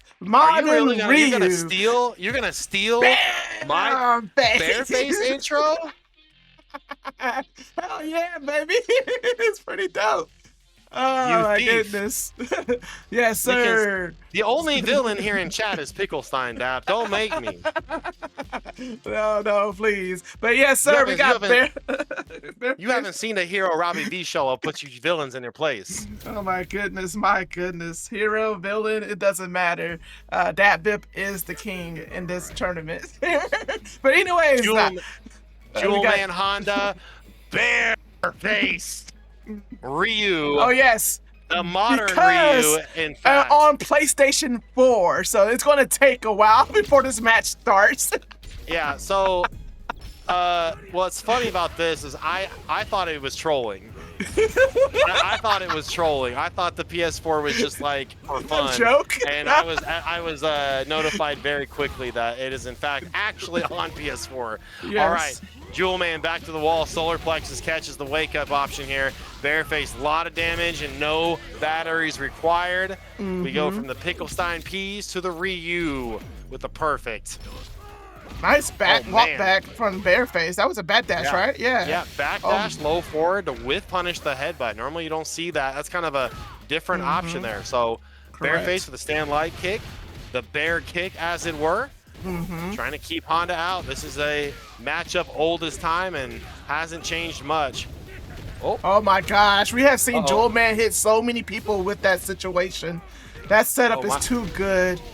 It quickly ties it up. My game froze up. It's all you, Dab. It's all you. Right. I got it covered, bro. So yes, Jewelman ties it up 1 round apiece. Nice up back right there, getting away from Ryu's throw. And Bearface is just smartly walking back out of Honda's range. Tries to anti-air that butt slam, but does not.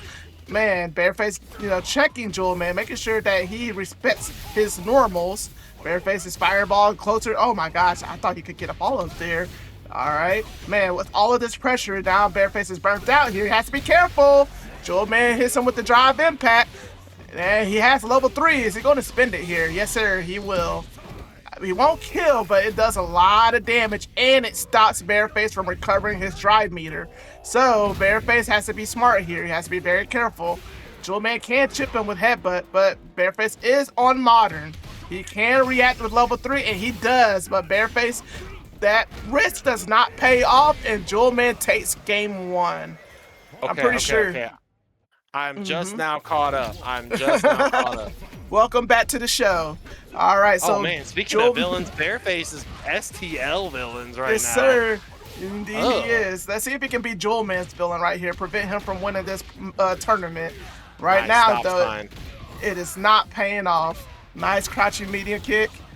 Yeah, so important to note, that's a counter hit right there. So caught Bearface on a button timing. Let's see what Jewelman can take advantage of here in the corner. Will he go for that command grab? Again, that's kind of the situation where a lot of characters, a lot of players with that command grab kind of go like, I want to land it so bad, but Jewelman with that defense, that discipline, able to hold it down. Ham kick looks good here in the corner, other side. So no Shoto, jump back medium kick. And that's a pretty easy option to beat the butt slam. Bearface working to stay medium, back to full screen here. So Jewelman has to be careful how he approaches. Got to watch that spacing. The modern DP is always a lock. +3 solar plexus, another DP. Bearface not gonna miss. Other side, doesn't want to risk the crosscut whiffing, so goes for the parry. Has to deal with all this frame advantage though. Honda. Oh my gosh, it's gonna hurt. Das bait. Das foot, more kicks, more headbutts, all the way. Look at this Honda damage. Look at this Honda damage right here. Oh my goodness, Bearface. still alive. Oh here. Wow. Let's get it started. Jewelman, half a bar away from burnout. Bearface half a sliver of dying. Oh The my Hail Mary gosh, DI. stays alive. I just talked about the discipline. It erodes away with the desperation, the 0-hour critical art by Bearface. Panda getting a little bit of his own medicine here, trying to stop the walk forward with the headbutt. Ryu's got a instead of a headbutt, it's a kick, and they are both clashing right now. Honda can't quite get over the fireball. Bareface, oh my gosh. Wow, ran away with this one. Ties it up, man. Yeah, Bearface was very close, looking at a 2-0 hole, and but he bounces back, ties it up, 1 game apiece. Let's see if Jewelman figures it out. Try some take the lead back. Anybody's game right now. No, not a single player has set a precedent saying you are not going to stop me from doing X. Yeah, well, you're not going to stop me from doing Y. Yeah, I think Jewelman tried to react with the ESDP with the drive impact, but it does not pay off. Bearface actually right now, does not. Both these players really making huge decisions here on Wake Up, trying to kind of prove to the other guy, like, I'm not going to blink, you're not going to blink. You know scare, I know scare. Bearface. 1 round up here in this 1-to-1 nice battle. DP. Oh wow, Jewelman was trying to walk back out of there. Yeah, still trying to do something on Wake Up. So this time catches the DP. 2 for 2. And if I'm Jewelman, I'm looking for this burnout here. Got to keep the pressure on. The worst thing can happen is a DI back or a perfect parry. Like seeing that at the wall bounce. A lot of opportunity here for Jewelman to go into this final round with a Soul Stealer on the back end too. I say Soul Stealer because that's Wake Up Super and you lost the game. So Jewelman putting that bar in his back pocket. Okay, the grabs are now in. Trying to get nutty though, saying, I bet you're gonna press. I think I've got you tilted. But Bearface plus, oh my God, it is going back and forth here. Both these players making huge statements, trying to steal the game back in their favor. And right now it is Jewelman who is almost out of resources, almost out of space, almost out of health. But wait a minute, the frame trap stand fierce, the Ocho grab. Will he press here? Stays in. He's got the spacing for it. He is daring. Bearface oh my God. Dash up, Ocho grab, and it kills. Holy moly. It kills Darius. Bearface could have done something. He could have done anything. He could have drive reversal. Think about it though. The precedent back and forth of both these players, you know, speaking with their chest, not being scared with the supers, especially in the scrambles. It is saying who's gonna down back first and who will die first. Neutral, never. Oh wow, never that matter. actually punishes -8. That is true. The donkey kick is -8. Oh my gosh. So Jewelman still playing with fire here, trying to bait with those meaty jabs here. Bearface looking for some fireball spacing, more importantly, some drive gauge, and he's gonna get it off that anti-air. Inside, keeps it tight, keeps it compact. Trying to bait Jewelman out now, but Jewelman saying, I'm not done pressing buttons here. If you thought Ocho grab was the only thing coming out of that down forward roundhouse, I got butt slammed too. Bearface down to his last orange bar. Jewelman has to approach carefully. Oh my goodness. What a grab. Jumping early. Oh my gosh, this is gonna kill again? It will.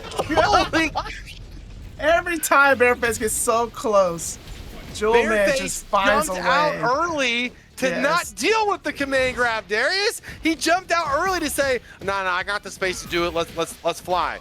Jewelman says, I will still put hands upon you. Holy moly. Clap the fireballs. Oh no. Stop sign over the fireballs. Jewelman was trying to bait out the ESDP, but Bearface doesn't bite. I like that. Jewelman, instead of risking the throw, jump back jab. We got level 3. Jab starter though. Yeah, Bearface might have one more thing to say in this round. It looks like he's got it. Oh my gosh, wow. Jewelman literally throwing hands, throwing the crouch medium punch out. Now we got some feats. My goodness. Bearface saying, are you gonna let me live? Are you gonna give me a chance? Don't let me speak. Ooh, that was dangerous right risky, there. Yeah, risky walk back. Jewelman. Oh my God. Bearface he's knows it won't kill. Oh my God. Usually the most mundane answer is the right one. And Bearface loses to jump back, medium punch, I'm man. telling you, My camera I don't froze. want a Honda Magic the Gathering card. Oh, my I camera want froze because of that, I want man. Jewelman. Good stuff, I good want stuff. Jewelman on a card. All right, guys. It'd be banned. It'd be unspeakable. All right, so we're gonna have our next match here is going to be. I think we're gonna go straight into. Oh no, we're gonna go straight into winners finals. We're gonna have Jewelman come back in here, and we're gonna have you go up against PickleStein in winners finals. Yeah, we're gonna go ahead and run winners all the way through. So yeah, let me go ahead and get those names here. I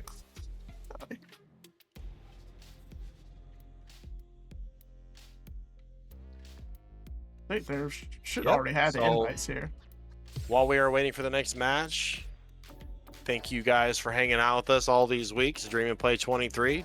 Oh yeah, they're already Dat VIP is your host. My name is Robbie V. Hit that match arena if you guys want to donate to some of the action going on here today. Also get involved with DAP socials, Discord, Twitter, Twitch page. Hit that follow button. And you're going to see great matches like PickleStein and Jewelman coming up next. So I got to say, Jewelstein. PickleStein. You got Jewelstein and Pickleman. PickleStein looking unbeatable right now. Looking strong is... It's not a good enough word. Looking unbeatable right now. Jewelman looking crafty, though. Crafty, creative in his approach, aware of his options, aware of the length he must go to win. So PickleStein, I mean, yeah, this freeze frame of Dat VIP is godlike. I'm gonna snap this really quick. Go ahead. I know I'm gonna see it later. People are gonna use it as a meme. I'm gonna get my camera. No, there is no people. It's just me. I'm sure I'm gonna see it pop right back up. I need to make that emoji. Dapgasm. But yes, sir. So yeah, we're gonna have PickleStein going up against Jewelman. It's funny how Jewelman just went into another lobby, and I think he's playing in another tournament. That's probably why. Pick and choose which online tournaments. I just turned off my camera. I'm resetting my camera real quick.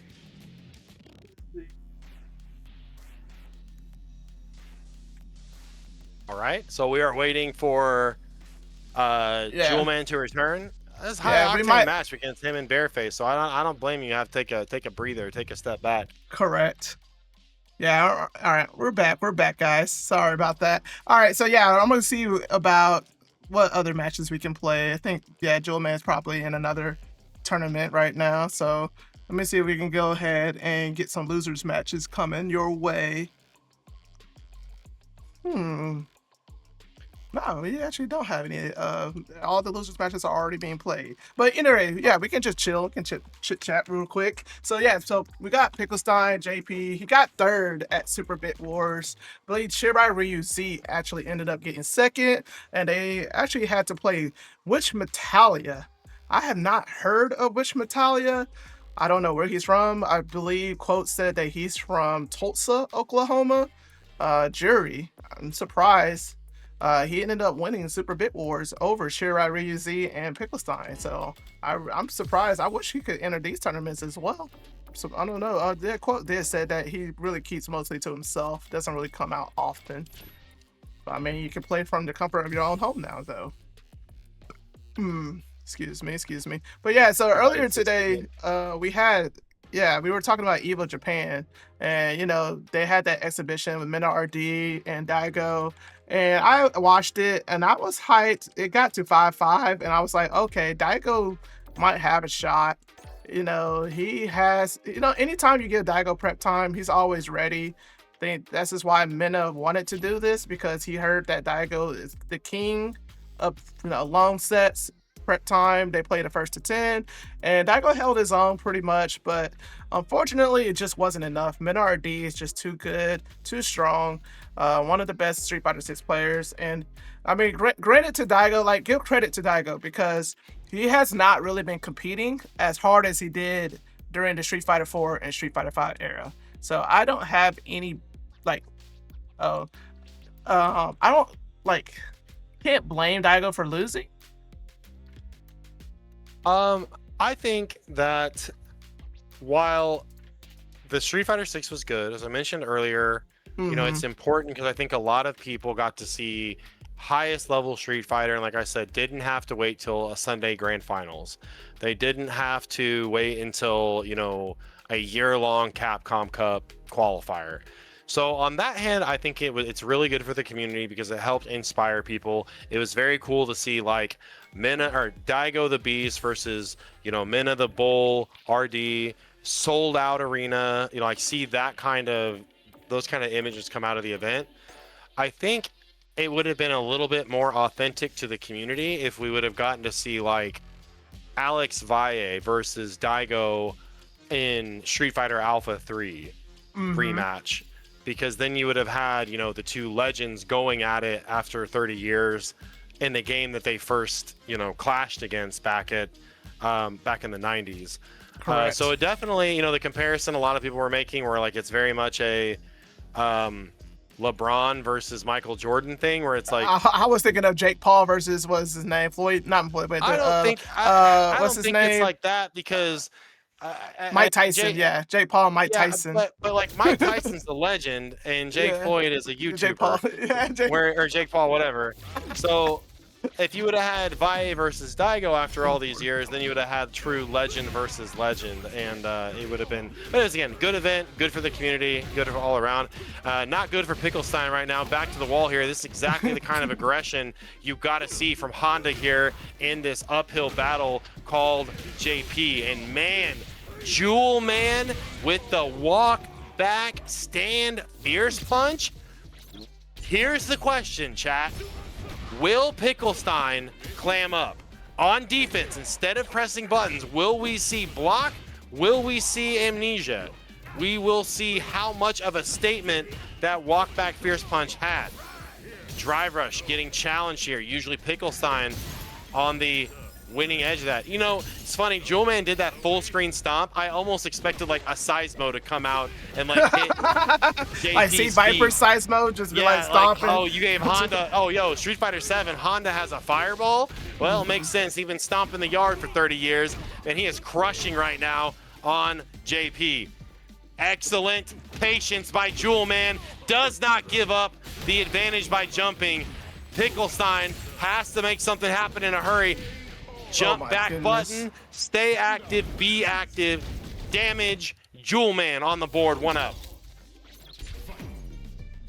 All right. Early aggression. When somebody tries to check your drive rush, get your button out early, stuff them. Now, here's the situation we talked about earlier. There's the amnesia. Back throw. PickleStein's got some room to breathe here. First time in the entire set. And he's had to say, good damage. Almost or barely misses the spike, but still going to get a good drive rush in. So this is where Jewelman was trying to escape the corner against Bearface, and he is getting cut up by the villain himself, PickleStein. Very, very, very back and forth here. Again, PickleStein button into other button, because again, we're trying to deal with the problem before it becomes a problem, and that is this very deadly Honda drive rush stand medium punch. PickleStein, bar and a half to work with, lot of screen. 83 to play, can't get it over.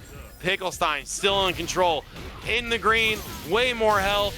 Double spike, 78 seconds. That was quick, man. They tied it up. They played 2 matches, and I couldn't even get the scores in yet. That's crazy how fast these games go. You can't get the scores in. These guys playing a million miles an hour right now. So who is going to keep the pace up? And right now it is PickleStein out of the gates in a hurry. Jewelman not far behind at all. It is hard read after hard read. These guys are scrapping. Butt slam, other side, can't get the roundhouse out. Tried to autocorrect, got the sweep instead. PickleStein gonna take full screen. Looking to try to speed run here. 73 seconds. Huge jump. Parries just in time. What a delay by Jewelman. Still opts for it. The hard read from PickleStein doesn't pay out. Jewelman runs it all the way back. Good stuff, good stuff. Or what's the start going to be this time? Man, Jewelman starts off with the round start headbutt. And this time, PickleStein gets away with the teleport. Nice anti-air. What a pillar. I feel like this is like Superman and the Flash. Oh my right gosh. now, just sprinting around the world. How fast this is going. If you can't detect key at home, people in chat, I'm sorry, because you will miss this action. It's ironic too, because both of these characters have slow walk speed. Yeah, exactly right. Yeah, but man, they are flying. Yeah. I mean, look, I don't think there's been a single round that has gone longer than 60, 64. I think 63 is the lowest. Yeah. My goodness. I'll have to check in with New York on that fact check. Jewelman. Where we're at all the time, but it's anybody's match. I mean, it's almost so like you kind of want to just. I kind of just want to shut up and just let the poetry be in motion. Correct. Oh wow, the drive rush punish did not work out, but nice block on the EX headbutt. And now seems like PickleStein has something going for him. Wow, what a teleport right there. You're right. These guys are playing Dragon Ball Z right now. I mean, it's like, look at this, teleport's behind you. Nothing personal, kid. Perfect parry. Right back to the wall. Oh, no. Oh, man. They're like flying and fighting in the air, too? What is going on here? Last possible frame 2 on that regular Amnesia, and then Jewelman loses the corner and gonna lose his opportunity to stun PickleStein. Hey, 60 seconds that time. I have no idea what's going on right now. This is going too fast. Below 60? Nice parry right there. Yeah, and again, not really for the damage, but just for the space. PickleStein been doing a good job. Again, these portals, once you kind of cross the point of no return, that's when those portals are going to start flying out, and he's actually going to use it for the teleport, but not right now. 3 bars. Go ahead and like, anytime PickleStein has got meter, go ahead and give him +2 bars of drive rush up there, because he's got that level 2. So as soon as he decides to activate, that's even more of a chance for him to be at advantage. Might see it right here, looking for the char combo activate. Another perfect parry. Attempt foiled. Jewelman back to the wall. Reach out, touch somebody. Does he cash out here, Dap? I mean, he uses level 2. Super killer head ram. Kill? No, it doesn't. Oh, not enough. Oh, nice amnesia right there, but PickleStein trying to press something. Smart. Yeah, it's very smart to sneak that jab in. That is meaning you have labbed that amnesia. Cut the drive rush short. Use your opponent's reactions against you is exactly what Jewelman. Oh wow, PickleStein goes straight into the level 3. He's not going to be able to burn him out though, so he's going to have to figure out something on wake up. Jewelman typing in chat while getting level 3. He's trying to jump back. Look at the drive gauge. It's 86 seconds, Daphne. He's down to 1 bar. Ooh, wow, the heavy punch, the fierce. One of Honda's best buttons finds its mark. Yeah, man, and this is definitely they're both jumping. Call an ambulance. Held up. Not for me. Goodness gracious. All right, so Jewelman makes it to grand finals, ladies and gentlemen. Oh, is it over? No, I thought they just started. Indeed. Definitely was quick. It was fast. Oh my gosh. All right, so next up, man, we're gonna have hopefully a much more calmer and more well-paced match with Chime versus DonBingo. Hell no, we're here for violence. The chat is here for violence. The chat is here for speed. The chat is here for Dream and Play 23. DatVip is your host. My name is Robbie V. I'm bringing it to you now, I think, for 14 weeks, 13 weeks? Yes, sir. This is week 13. This is week 13. Okay. Yes, sir. Okay. I am going at this at high speed. I did not think we could get to 13 of these. Let's see if we can get to 20. I would be happy if we can get to 20 of these. So right now, appreciate all of the support that you guys been giving me lately. We're going ahead into the next match here. DonBingo versus Chime. Losers round 5. Ooh-wee. Ladies and gentlemen, thank y'all for sticking with me on this Monday night. It's been a tiring Monday, and the week has just started. Have you guys seen that meme? It's like, boy, what a week. And it's like, it's only Monday. Oh, only Monday. I mean, who's going to have a case in the Mondays after this? This is loser side now, DonBingo Correct. and Chime. So early start, early footsies, early reach out, touch somebody is what Chime has got on deck here. A little early on that whip punish. Yes, sir. So nice. That time is on time. Yeah, I say both these players really, really fighting that. I want to dominate that crouch medium kick space. I want to dominate that stand medium punch space. Chime wants to dominate the corner. Do not count DonBingo out. I don't know. He's Arkansas, right? DonBingo is Oklahoma, actually. Oklahoma? Correct. Well, I don't know what Oklahoma's got in terms of high-speed internet. You guys still using, power lines or something like that, but correct. I mean, they could be using Spectrum. Yeah, DonBingo definitely's got the download speed to make it work. Nice. Starlink, coast to coast, long distance connection. I like the sweep too. I like that sweep at that range, just to put you on notice. Say, hey, don't you walk back. Chime saying, what are we grabbing for? Not on the first date. Nice. Good shimmy right there from Chime. Takes the first game 1-0. All right, let's see what DonBingo will do right here. See how to combat Jury. But like, this is a tough matchup for Zangief because, I mean, Jury's just very fast at getting in and out, and she has the Roomba just to keep Zangief honest. Man, right now he's just getting eaten up with these counter hits.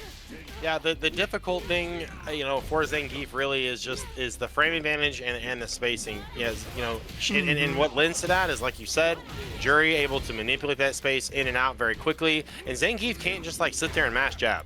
Correct. Like, not gonna happen. Slower jab. He does have he does have hell stab. So I think it kind of goes back and forth. I think it's very much kind of eye for an eye in terms of the damage and opportunities both these characters can get. Because right now, I mean, it feels like Jury player might be sitting there being like, man, what am I doing? I can't do anything against this pressure. Bingo, down to the last bar here. See what Chime can do. Drive rush, level 2 here. Here's that custom combo. Like that you go for the DI. Yeah, burning both of each other out. Yeah, and this actually gives like more opportunity for Jury still having the Feng Shui engine activated here. Extra frame advantage. Can't quite get the punish on that one.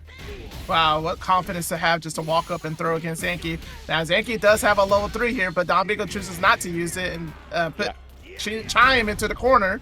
Yeah, this is scary here. Switch. Nice, yeah, the EX command throw. Good stuff. That was a risk, a do or die situation. You forced Chime to have to guess either you're going to DP or just hold this command throw.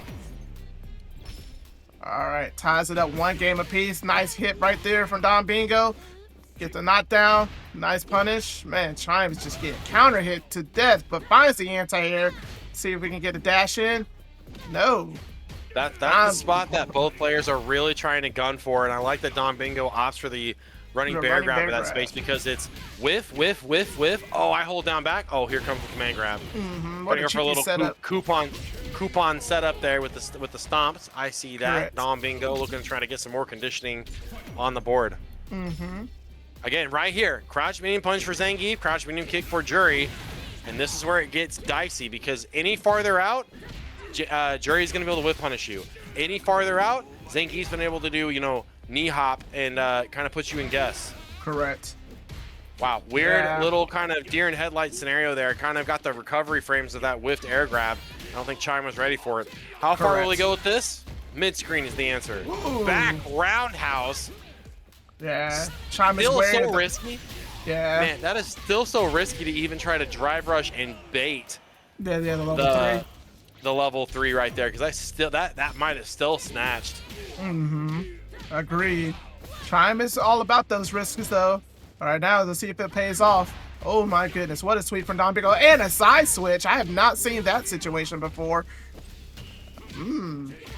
Oh my goodness, man. Yeah, I was gonna say all of these stray hits are gonna add up to a command grab sooner or later. Oh my gosh, and you speak of the devil. DonBingo, 2-1. Same type of setup we saw earlier. Again, man, just all the stray hits, and it's so hard as a player in the moment to gather your thoughts, gather what's going on, and then gather a decision to make. By the time you're like, okay, I heard you, I will block. Oh, I'm getting command grab. Correct. DonBingo doing a great job hammering that condition home. Steals his turn back with a perfect parry. See how he's going to apply it. So again, hammering away with buttons. Every time Chime walks back is an opportunity for DonBingo to try to get conditioning online. Hell of a DI on the shotgun punch. Again, trying to call buttons out. Again, not just running bear grab, but EX bear grab. Empty knee. It is getting scary now. Headbutt, reset. Chime can take the health. One more guess here. What a low forward by Chime. He doesn't have enough to kill here. DonBingo. Now, DonBingo can drop impact. I wonder if he will do it. Like, Cannot Roomba. Oh my gosh. Just a stand light kick. Commanding, so confident for DonBingo to walk forward in that situation. Correct. And not look for the big button, but look for the low risk, high reward option on the stand light kick drive rush. Very smart by Bingo. Plus frames again. You got Chime standing up. This is every grappler's dream right here to be like, you block when I tell you to block, you jump out when I tell you to jump out. You Nice shimmy when I tell you to get shimmied. Goodness gracious. DonBingo Very with all the strong. reads. Kudos to DonBingo. Yo, shout out to Chime. Unfortunately, couldn't make it further past top 8. Still, nevertheless, good stuff. I mean, there's no unfortunate about it. DonBingo, hard reads. I mean, don't get me wrong. Everybody understands it feels bad to get command grab. It feels bad when someone's got their thumb on you like that. But DonBingo, that was conditioning, man. That was absolute 100%. As soon as you block, you get this pit in your stomach going, oh no, I am dead. And as you are spinning through the air, planted firmly in the ground, man, DonBingo, absolute masterclass in grappling condition right there. Very, very good match. Speaking of conditioning, we're going to have someone who is very difficult to condition for this next match here. You guys are going to have fun with this one. So the next match that we have going on, ladies and gentlemen, we're going to have Dudemeister from Arkansas versus the one and only Integra from Texas, man. This is going to be what are you talking about? This is just Ryu. This is just Ryu versus Ken.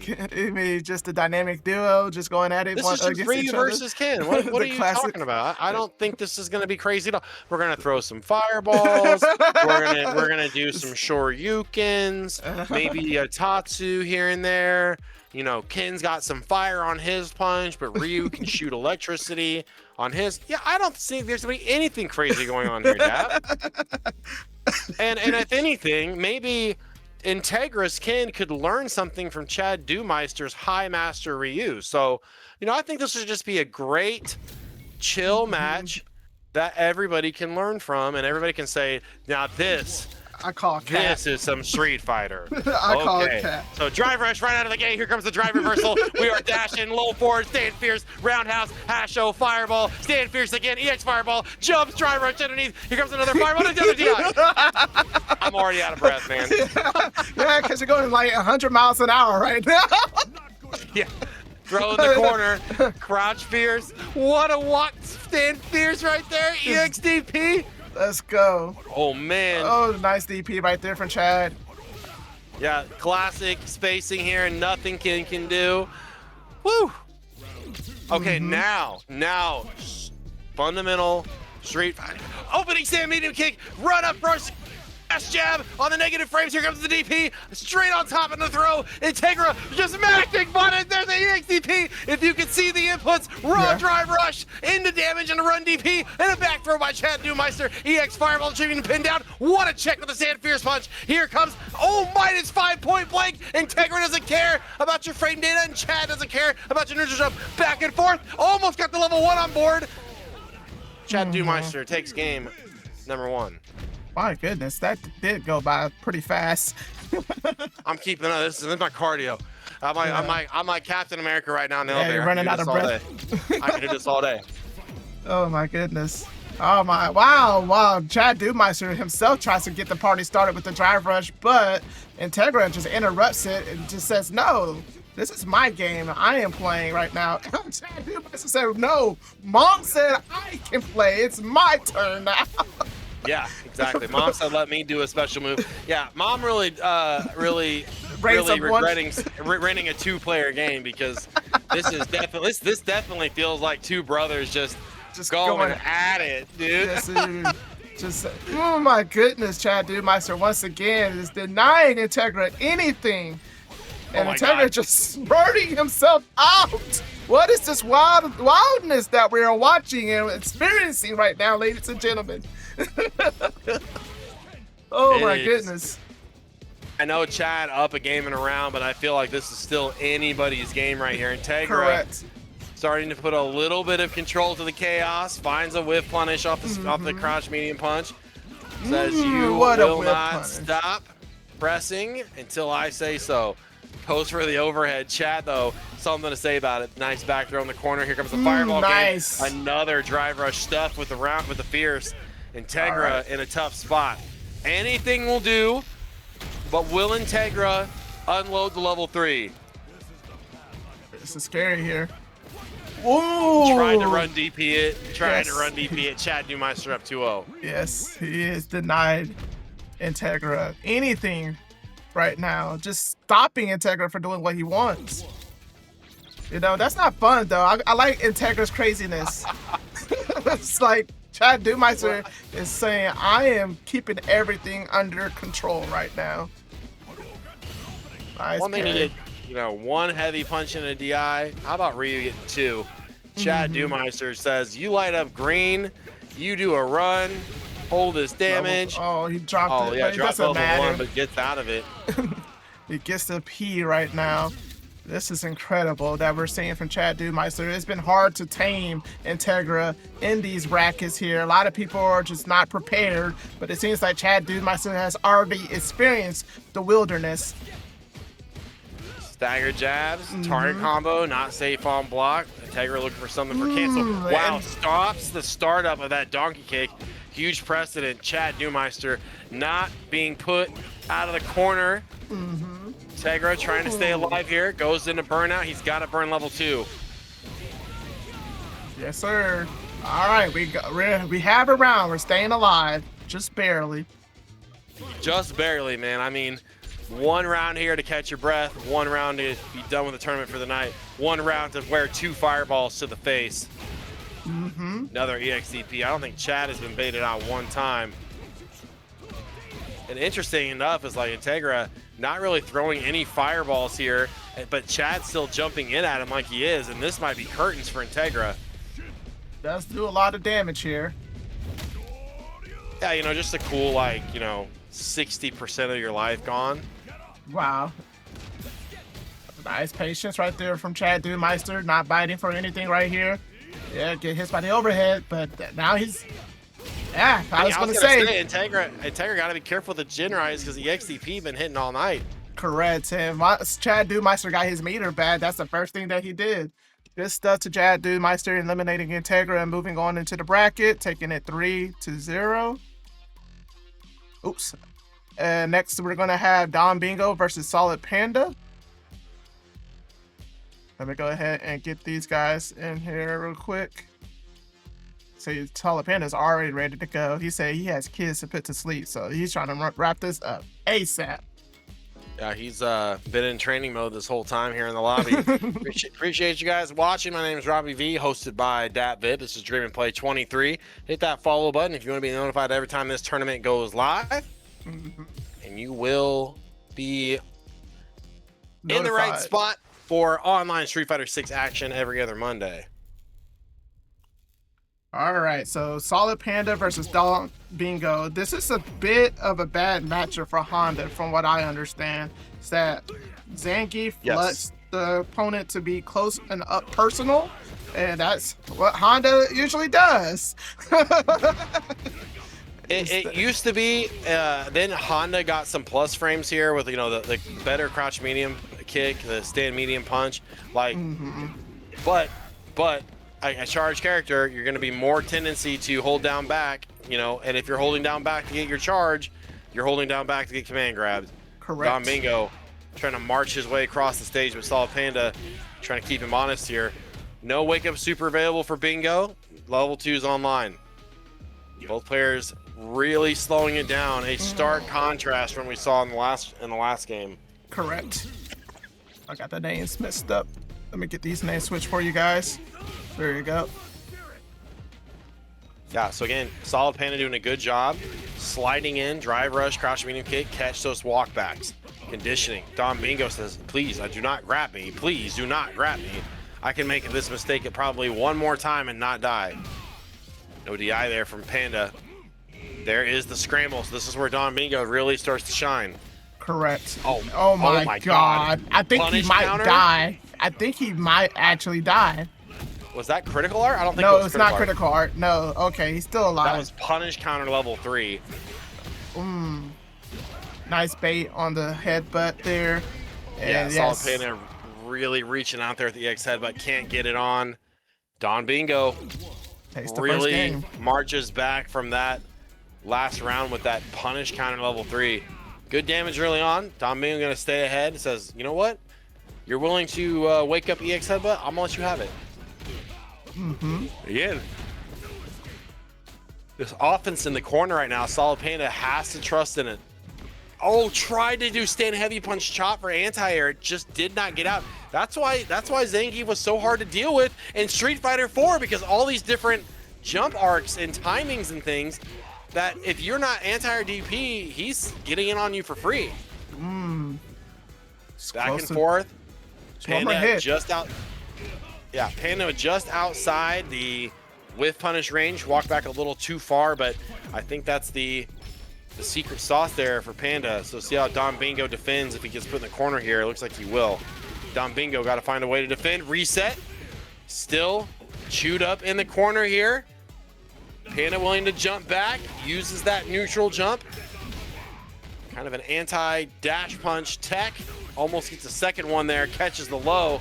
Panda has level 3. DonBingo fighting for his life. Finds his way out. Cross up knees. Hits a mark. How will DonBingo manage his meter? The first reset on the block. Nice. Panda's so patient there. He really needed that anti. Oh my gosh. I thought that level 3 was going to work, but no, it does My not. heart about shot through my chest with that. I was like, no way. Indeed. No way. SolidxPanda ties it up, though, 1 game apiece, and he's starting off very strong in game 3 here.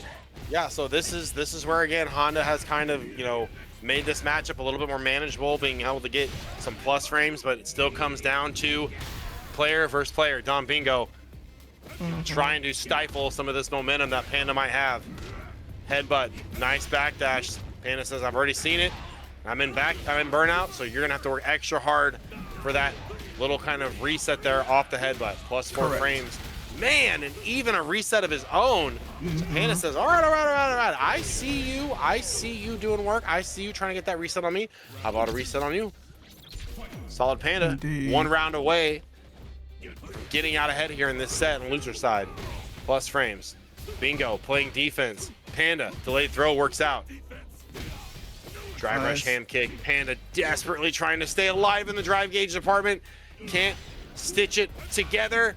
Bingo, an absolute menace. Is Panda buffering? Level 1 straight through the armor, but he's got to get out of the corner. Goodness. Love to see that double dash there. So many players just say, oh, okay, I did it. I'm just going to let you bully me right back to the corner. Can't get there in time. Yeah, very smart drive reversal too. As soon as you got back to the green, say, let's deal with this. Plus frames, back dashes, tries to bait. Oh, we're holding down back. Hold his butt. Hold this Ocho throw. All right, there you go. Now Panda takes the lead, 2-1. Let's go, Panda. Yeah, All a lot right. of precedent set here. So let's see if DonBingo sits still next time. There's a block opportunity. I think we're going to see it here. Blocking, challenges, drive rush, straight damage. Man, both of these guys are just trying to push each other off. Just get the knockdown and get the advantage. It definitely feels like a sumo wrestling match or a... Oh, man, I think SolidxPanda wanted the headbutt right there. Wake up super out of frustration, lands it. Oh, my God. DonBingo is just churning right now. But Panda finds the crouching median kick. And, yeah, but at what cost in burnout here? Yeah, but it doesn't matter. If DonBingo's pressing buttons on wake up, get caught. I was gonna say, like, the down back or block to ratio to wake up button is really in skewed for DonBingo right now. In the corner, still Yeah, getting he's chewed just up. holding up. I don't understand. Yeah. Like he just doesn't want to get command throw, but Panda hasn't really done it so far right now. Nice. Will yeah, it come in the just midnight hour? Oh, what a trade! That was sick. Yeah. That was Alright, sick. that- Stand yeah. heavy kick on that reset right there. That was sick. So after I just said that Zangief wins this matchup, Panda proves me wrong and says, "Nah, I'm good." It's nice. All right, so now we're gonna have Bearface going up against Chad Dudemeister. I believe Chad Dudemeister's already in here. Let me go ahead and get Bearface in the lobby as well. Thank you guys for tuning in to Dream and Play's online Street Fighter 6 tournament. Once again, I am your host, DatBip. On the mic, I have Robbie V. We are 2 hours into this thing. Thank you guys for tuning in and watching and all the participants. Yes, we do have $30 in the pot right now for Matcherino, thanks to PickleStein. Appreciate the donation, PickleStein. And if you guys are trying to donate, please do so here in this link that I just sent out. And we already got the next match underway. Bearface and Chad Dudemeister. We're gonna have a mirror match. We're gonna have a modern and classic Ryu going up against one another. So I think I don't really think we saw Chad Dudemeister against Integra. I think we saw somebody who was like, I'm gonna match your crazy, right? I'm gonna match your chaos. And you know, I could talk all day about how much I respect Integra's play and the goals of his match. Chad stays on top, but Bearface, a totally different monster here. Bearface Ryu in the yellow, Chad in the player 1 color. Early fireball game established by Chad. Walk back low forward looks good. Bearface trying to get that challenge to Chad Dudemeister. A wall too high on that dragon punch. Now Bearface, the wall here. Chad just saying, I really like this in and out kind of spacing here. Tap on the crouch medium punch, but Bearface able to strike back, go back to mid screen. Down to 2 bars is Bearface on that PS4. Probably downloading Marvel vs. Capcom Infinite at the same time. Got the Spider-Man for PS4 locked in. All right, nice Bearface DP. still trying to kind of navigate this fireball game, and Chad Dudemeister way ahead here. Plus frames. Ryu doesn't want to put up with it. Bearface on the back throw. Chad just doing a really good job of holding on the zone, but it's his movement. It is the up, down, back and forth. When you are moving like that, guess what you can't do? You cannot block. Bearface showing off his matchup knowledge, saying, you're going to do raw Dingeon? I got level 2. I got the fastest fireball in the game. Also safe on block at that range. Chad really laying it on with the fireballs. The worst thing you can do here is get by EX fireball. But man, Bearface really bets the farm on the rare Tatsu through the projectile. And Ryu does have that option in the back pocket, but it is generally not a consistent way of dealing with projectiles. Indeed. Solar Plexus finds a smart. Chad, little stagger to catch the walk back. Still in the driver's seat, no cross cut. Nice patience So, right now. The difficult thing that Chad is going to have to do here, and as if he's already got it locked in, kudos, but the worst thing that can happen in this type of situation is that Chad gets kind of lulled to sleep, chasing Bearface around the match.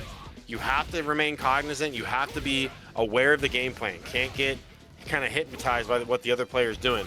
Bearface now sneaking back into this match. Chad, decent life lead, extends it. Ooh, wow, no cancel into the level 3. I'm pretty sure that would have killed too. Gotta be careful here. But now you gotta fight the wall. Chad Dudemeister try to press the button there.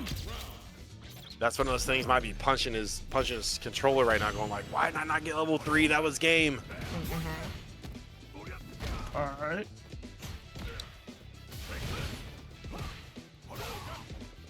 Drive rush. And again, like I said, it is all this damage is because Chad is trying to chase Bearface. He is trying to hunt the bear, and it is not working. You do not want to get close to a bear. You want to take him down from range. Get that 308 out. Ooh, wow. Stand fierce. Just interrupts the solar said, plexus. I don't need a 308 round. Here's a shotgun. My goodness. All right, what are we going to see? Where's the follow-up here? Just calm down with the fireballs. Nice whip Wow, punish. Doesn't opportunity. cancel. Another one. All right. Talk about it all night. Data, data, data. Where did I take my damage? What did my opponent do to get that damage? How do I counter? How might they counter? Back and forth with the feet. Stand light kicks, crouch forwards. Low forward fireball. Really don't see that a whole lot these days. Medium punch, stand fierce. Oh my.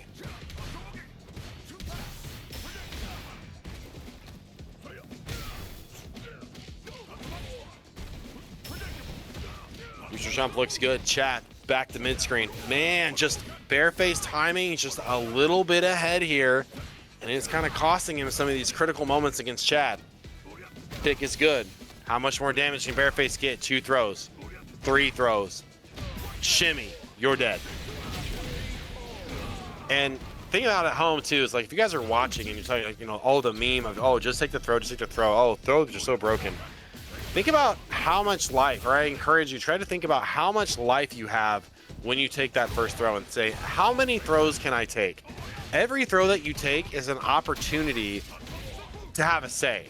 And the minute that your defense cracks and you get shimmied or you get counter hit, you are taking away your ability as a player to make more decisions in the future. So just kind of think about that when you're making your decisions on, should I tech here, should I mash, or should I just block? And right now, again, Bearface has just been in the corner all game. This But time, he finds his opportunity right here. Yeah. Yep. Level 3 should be able to burn him out. Very close. Yes, sir. All right, what are we going to do here? Just drop impact? No. Respect Chad, dude. My gotta be mashing something. Yeah. Bearface locked in. Once he had the jaws of that Hashirgeki around his throat, that was a wrap. Bearface on the board with 1. Mm-hmm. All right, nice tech. Chad Dudemeister getting Bearface into the corner. Bearface tried to press something, but gets counter hit for his troubles. Even Chad Dudemeister, man, they are pressing buttons on plus frames. They're not respecting their opponent at all. What a whiff. Man, Chad Dudemeister could have got a lot more off of that punish on the Solar Plexus. DP, yes sir. All right, we're getting closer and closer into the corner. Bearface said no thank you. Nice, Chad Dudemeister, right back at you. Hey, we're gonna block the super, yeah, and a punish. Yes, we are. We're gonna get that punish. Good stuff. Chad Dudemeister takes the first round of game 3. No punish. Oh my goodness, Bearface tries to drive rush to punish the donkey kick, but it's too late. Good DP. Are we gonna see anything else? No, Bearface. Oh my gosh, got away with the jump. Chad Dudemeister trying to get some pressure going on, but Bearface is the EXDP, so it's gonna put a stop to it. Wow, he canceled straight into the donkey kick, and Chad Dudemeister just did not respect it. Man, both of these players are right now at even Steven. But Chad Dudemeister's low on drive meter now. Bearface is just chipping away. Alright, now Chad Dudemeister says coming at him. That's what I'm saying, is that like a lot of this damage that Chad Dudemeister is taking is a direct result of trying to chase Bearface. And Bearface, just like in a boxing match talked about early on, just like early on this match, being very passive, just kind of low input, and just kind of, I'll just let you tire yourself out. I'm gonna let you come at me. I'm gonna take this damage. I'm gonna let you burn all your meter. Yeah, Correct. You come get me. Like I say, Chad Dudemeister kind of in that mode right now where he has got one gear, and that gear is kill. I do not want to give you a chance. Wow, what did Bearface try to press there? It was a little too late on that because it was choke counter hit. Oh my gosh, the modern mode special. Yep. Chad Dudemeister is just not ready for it. I feel like anybody who's playing against modern has to be wary of level 3 on wake up. Yep. Man, Chad Dudemeister try to do something. Like I said, like there is nothing to sneeze about whenever you're fighting against a master, or I mean, excuse me, a modern player. Especially Bearface been playing modern since day 1 in Street Fighter 6, so Correct. he knows all of his options in and out. Baited out is Chad. opts for the drive gauge damage. Bearface says, I'll do it on my own time. Actually, let's just go next. Let's just go next. All right, so Chad Dudemeister convincingly takes that round. See if he follows it up and ties it up. 2 games apiece. Both of these guys being dangerous with these whiffs. Yeah. Kind of like a reverse psychology method, because like it feels like whoever does land the whiff punish have kind of been overextending in the meter. Correct. They kind of burn themselves out, and then it kind of like lets the other player run it right back up. And like you said, right here, Chad Dudemeister is burnt out, and Bearface capitalizes with a drive impact.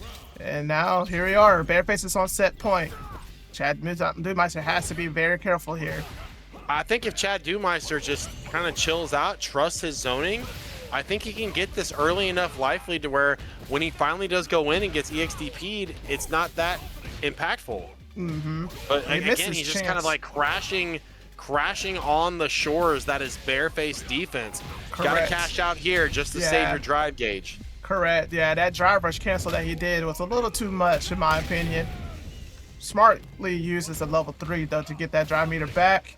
Now let's see if Bearface tries to get out of here. Chad Dudemeister has to be careful now. Bearface, it has modern mode, so he will react with the level 3 any opening that you give him. Gotta be careful just throwing fireballs right here, because a level 1 is kind of a threat, and you lose your spot. Not even a level 1, just a clean jump. Yep. It's like Bearface is like, oh, you're just gonna jump a fireball at me? Fine then, sure. Chad Dudemeister still alive. No bar. If he would have had to have pixel perfect parried that EX fireball to not burn out. Correct. All right. Yes. All right. So Bearface moves on. He's going to stay on. Bearface, I need you to stay on. He's going to be playing against SolidxPanda next. Yeah, it's basically a running the gauntlet now. They're going to go all the way through losers. All right, so I'm going to step away real quick. I'm going to run to the bathroom and get a drink of water, so I'll be right back. Yeah, but you're in good hands. Yes, sir. You are being hosted by Dat Vip here on Dream and Play 23. Correct. All right, so before we go ahead and move any further, we're going to head and take a quick look and see what's going on here in the standings. Yeah, so we got Jewelman in grand finals. He's waiting. He's just been chilling, sitting back, kick back, and relaxing. And then we also have PickleStein in losers finals. He'll be playing the winner between Bearface and SolidxPanda. Now, SolidxPanda, he has played Bearface before, I believe, and the winner that I believe was Bearface. They played each other a while ago in one of the previous online brackets. And I'm pretty sure SolidxPanda wants that run back, and he's probably going to be ready for it. Let's see here.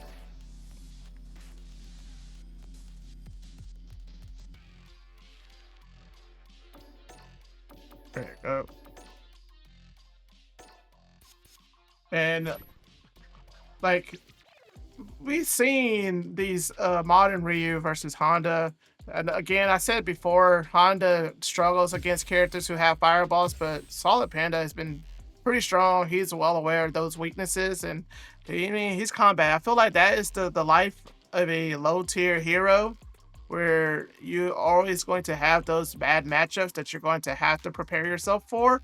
And you know what? SolidxPanda, he does like to make excuses. Every now and then, but he never gets the courage. He loves the challenge, so I'm looking forward to it. I'm hoping to see that he pulls this one off, but then again, Bearface, I mean, he's won the previous bracket. Let's see if he can try to win this one as well. Making these names switch for you guys. All right, so now we're going ahead and get this party started. Bearface versus SolidxPanda. Right now, there's a little bit of whisk going on, but Bearface finally finds his mark with the crouching medium kick. Gets SolidxPanda closer into the corner. And get the hands power up here. Man, it seems like both of these characters have power ups. Alright, man. Alright, SolidxPanda with the drive by stand medium punch. Get the combo Wow, goes for a risky command throw, but no punish, nothing from it. Bearface doesn't get anything off the whip command throw. Now just trying to chip away at that drive meter. Ryu is one of the best at doing that. Counter hit. Bearface blocks the wake up level 1. Get SolidxPanda closer into the corner. We're going to see an overhead. Drive impact. No. Backs off. Just waiting for SolidxPanda to make a mistake here. And finds an opening here with the stand medium punch.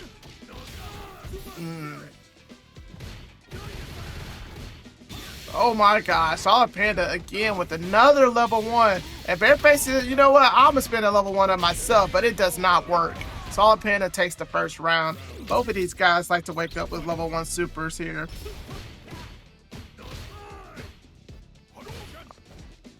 Oh my goodness, Bearface finds his mark with the crouching minion kick. Drive rush gets a combo, follows up with the throw. Donkey kick misses its mark.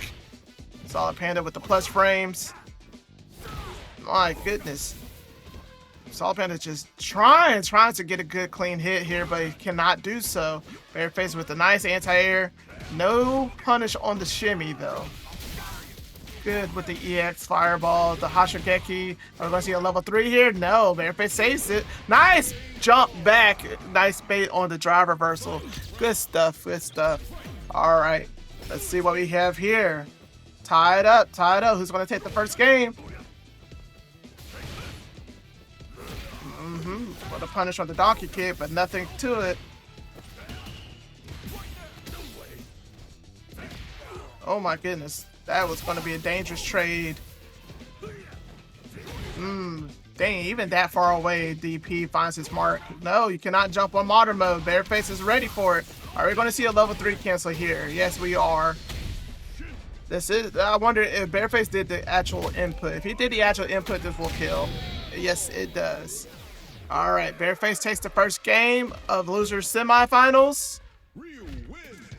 Will he move on to face PickleStein, or will SolidxPanda come back?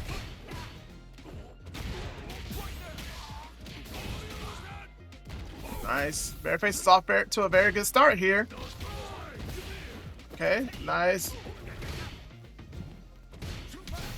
Hashigeki plus frames. Nice crouching medium kick there. Again with the power up.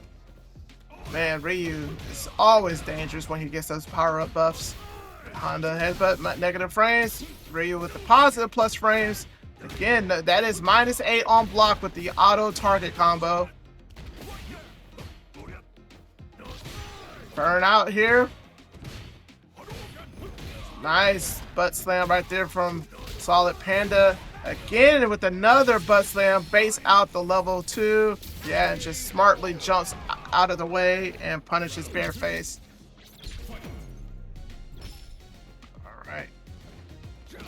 Honda gets clipped by the crouching medium kick by Ryu. I think this has happened to him multiple times. Bearface with the drive rush Shoryuken. That was a weird punish there, but we're going to let it rock because he does have a life lead. He's working on a perfect right now.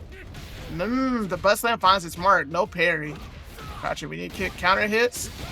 And SolidxPanda says, I'm done with taking all of this pressure. Still stuck in the corner though. And Bearface is not letting him out. Blocks another level 1. That ESDP, just enough range to get that last hit.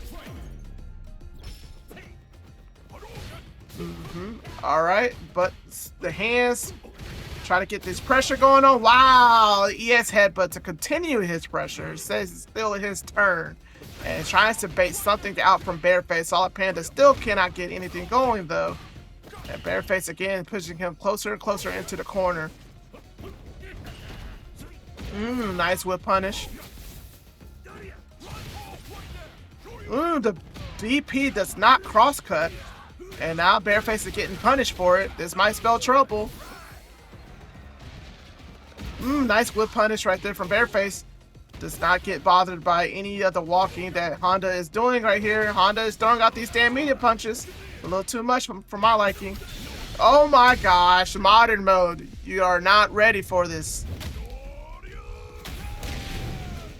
Like, if you see green, you better believe that the DP will be coming at you. Good stuff. All right, so Bearface is now with the 2-0 You're so close, Dap. lead. You're so close. I was trying to have those bars, but you know, I just couldn't do it, man. You were so close. Ah, man, I'm not a rapper. All right. Well, you might not be a rapper, but Bearface does crush a lot. Two up here. Two rounds away from losers finals. Oh my against goodness. Honda. Man, it is explosive right now. It is explosive. Correct. And just a reminder for everybody at home, who do we have in grand finals waiting? So we have a Honda player in grand finals, Jewelman. Correct. But first, the villain PickleStein though is waiting to play the winner of this. Correct. Now Chime has promised that he will put money into the Matcherino pot if there's a Honda mirror match. So can SolidxPanda run this back so that way we can get some more money from Chime? Chime must love Hondas. You know, speaking of Honda mirrors, didn't we have a Honda mirror at Top in the Shop a while back?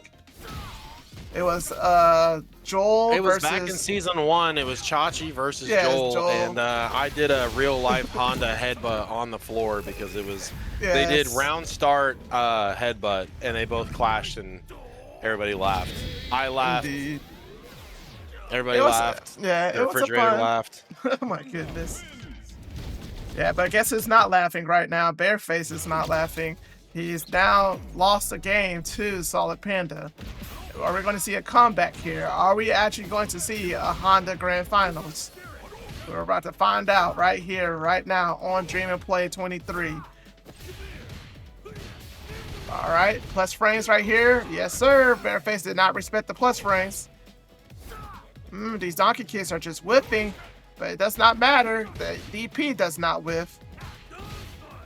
What a walk forward from Bearface. He knows that is -4 on block, so it's his turn. Nice crashing light kick to catch Honda from walking back. Burnout mode. All right, you gotta be careful here. Oh my goodness, man, that's damn fierce. SolidxPanda and Jewelman both have been doing really good tonight on that blocked headbutt spacing trap into stand fierce punish counter. Correct. Hand kick online. SolidxPanda trying to march back to the green here. Bearface not far behind either. 42 to play. A lot of space for both these characters to move here. Here's more frames, but Bearface got EXCP to say about it. Speaking of plus frames. Oh man, SolidxPanda had some issues connecting tonight with those stand heavy punch. I mean, just these heavy punch punish counter opportunities. Indeed. Anybody's round right here. Ooh, oh man. You know why that SolidxPanda did the light kick there to cut the drive rush short? Because you know why, right? Because he knew that Bearface with the modern mode is always ready to punish with the DP. I think it sets a really strong precedent going into potentially these final rounds of the set. Now that might open up SolidxPanda to start command grabbing though. Correct. Because Bearface might be worried about pressing. Agreed. Oh Huge my jump goodness, in. what a jump. And the thing is Bearface been trying to get more confident in that fireball game. Right now he's sitting there thinking like, why did I do that? I told everybody. Modern mode Ryu, by the way, can only throw heavy punch fireball using the shortcuts. I mean, he can obviously do manual fireball, but he can only throw heavy using the special inputs. Indeed. Panda tries to hold his position, gets caught on the feet, but block blocks on the overhead. And go straight into the I level like this 3. by Panda. I like this by Panda. You are in burnout, but this is anything but guaranteed though against a modern player like Bearface. And I'm talking, of course, about the burnout stun. Walk back. And again, this is where people have gotten in trouble all night. Correct. Do you chase Bearface here? Yeah, because Bearface has that level 3, man. He will use it. If he sees an opening, he is going to spend it. Yeah, the only shot Honda really had to close ground right there is if you had had level 2. Plus frames there. Bearface holding ground. Cannot down back long enough. Panda ties it up. 2 apiece here. Loser semifinals. Wow. The time for decision making in neutral is over. Spacing trap looks good. A lot of damage, a lot of drive gauge damage. Bearface just trying to get feet out there to break up the pressure from SolidxPanda, and feet he's going to get with low forward. Plus on the frames. Yeah. EX on the drive rush. Headbutt back and forth here. Bearface trying to tighten up the pressure. Nice parry. Man, it's a really good idea by Bearface to try to tighten up that pressure there, and only to get perfect parried out. And Bearface just getting the hell out of dodge and seeing how much rope do you want to feed me? I am the executioner here. Overhead jab, Hashigeki. Bearface back on match point. Can SolidxPanda survive? Good as chance as any right here. Stand medium punch starter puts Bearface in the corner. Good damage, but Bearface says on my terms. On my terms. SolidxPanda says you will go home. Get in that corner. I don't care if I bait a super out right here. I'll take it. Look at that. Went for that frame kill sweep. Very smart stuff. But Bearface fighting for his tournament life here. Panda burned out. Ooh, early very DI. close. Can't get it. No butt slam. Has to protect his feet. Oh no. He's getting closer Bearface and is closer to the almost corner. back to level 3. Oh my Wow, gosh, no anti-air. SolidxPanda has to basically block. No way. No way. Oh my gosh. There's no way he thought that was gonna chip, right? I don't know, man. That was crazy though. Oh no. I was gonna say, man, like SolidxPanda had to like block all those fireballs and burnout, and then Bearface just like, here's one round on me. If you like to file that on your taxes as charity, Oh my here you gosh. And Bearface now with all the momentum. Oh no. This Oh is gonna my hurt. God. This is gonna hurt. I know SolidxPanda's right here. My goodness. Bearface takes it, ladies and gentlemen. 3-2. Climbing back from an 0-2 hole. SolidxPanda was, but just could not finish it. Good stuff though. Good stuff to both players. Okay, Bearface, stick around here. Now we're gonna have PickleStein in the building. Let me go ahead and bring him back in here. Yeah, Bearface is like, yeah, man, almost. GG's almost Panda. Almost. All right. So yeah, Okay. let's go ahead, ladies and gentlemen. You guys can go ahead and queue up. We're gonna just go ahead and run this all the way through, man. Dream and Play Online Street Fighter 6 round 13, ladies and gentlemen. We are now in losers finals. If you guys are tuning in, I appreciate it. Make sure you guys hit that follow button to get those notifications. We have another tournament coming up in 2 weeks. So we are here, losers finals. We got Bearface versus PickleStein. I believe PickleStein had sent Bearface into losers. So this is going to be a run back, ladies and gentlemen. See who's going to take it this time. Of course, JP says here's to a fair fight. This is anything but fair. Got PickleStein on JP versus Bearface on Ryu. Bearface on PS4. Indeed. Nice punish right there from Bearface. Getting the party started here. Throwing the drive rush attempt. Nice block right there for PickleStein with the EX Amnesia. Cross up. Get the no follow up. Oh man, we are swinging buttons right here. PickleStein go ahead and cashes out his last bar. Can he hold Bearface? Oh, Bearface jumped back. Has to eat the spike, but still plenty of room. Pretty real estate, plenty of damage to get online here. Right to the wall. Bearface charges, full damage. Has to get out here, maybe level. Wow, what a reset. Just very confident that PickleStein trying to do something, anything, to try to get that damage online. Correct. And then Bearface much more active, much more out front with his offense this time around compared to his match against Panda. And he is just daring PickleStein to pull the trigger on that amnesia. Stand jab throw established. No counter with the DI. Yeah, I'm I surprised. think that was caught Bearface looking, but not lacking. DP level 3 Bearface on the board. All right, Bearface takes the first game. Yeah. See. Trying to prevent PickleStein from getting his own money back. PickleStein's the one who donated the $30 into the Matcherino pot. Appreciate it. Trying to Bearface get like, that's $30 closer to a PS5, my man. correct. All right. Ooh, nice punish right there from PickleStein. Yeah, I said PickleStein kind of paid attention to that drive rush jab establishment early on in the round and said, okay, again, it's all about data. How can you take the data? How can you use it against your opponent? Even when your opponent succeeds on things. Oh, okay. You got the jump in. I'm going to use that against you. Nice DI right there on the donkey kick, but he drops the combo here.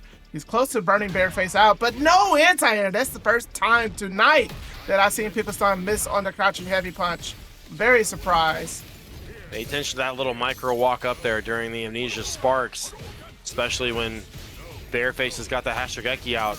Went for a walk-up throw, instead counter hit button. Bearface in trouble, barely gets over the spike, trying to put some plasma on live, can't readjust the positioning as he's clipped by those very looking soft sandals that JP has on. Correct.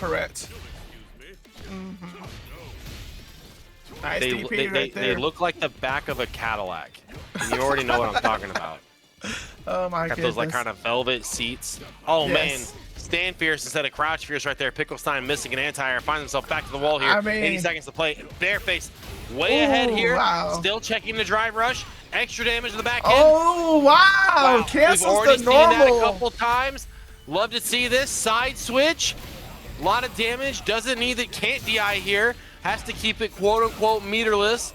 JP going like, well, I only get to do about 60% of your life, not 80. Still have to guess here. Bearface has level 3 locked and loaded. 3 throws back to back. 50 seconds. Oh my Wake up short. He didn't even need Bearface to use the level confirms. 3. He was just so desperate to get that kill. He used all 3 bars. I don't think he realized that PickleStein was up around, not him. So that was 3 bars. Bearface did kind of gift a level 3 to Panda in the last round and still managed to run it perfect. So Yes, he is indeed. a player who does not need that super bar to be a threat. Bearface owns the Nice corner again punch. for seemingly the nth time this round. Nice. Projectiles nice. on board. Back and forth here. Both these players getting very risky in the burnout. PickleStein back to the wall. Has the perfect parry. Takes the damage. Doesn't want to get burned out. Finds the grayscale anyways. What a jump out by PickleStein. Finds the empty on the parry. Here comes level 2. Bearface helpless to it right now. Takes the throw. So smart by Bearface. The entire level 2. He's burnt out now. Squandered. Yes. Oh my gosh. Both of these guys just going in and out. Just trying to be a threat. I really like Bearface staying threatening too, saying if you mess up one time, I will still kill you, even though I am in burnout. Oh my gosh! Oh my gosh! I don't know if PickleStein just thought that the Amnesia was just going to parry the fireball, but that's not how Amnesia works. Oh my goodness! Yeah, that was just that's muscle almost memory. like a fitting. That's almost like a fitting into like a villain where he's like been using the same thing the whole time, and then Ryu's like, and he's like, no, activate my trap card.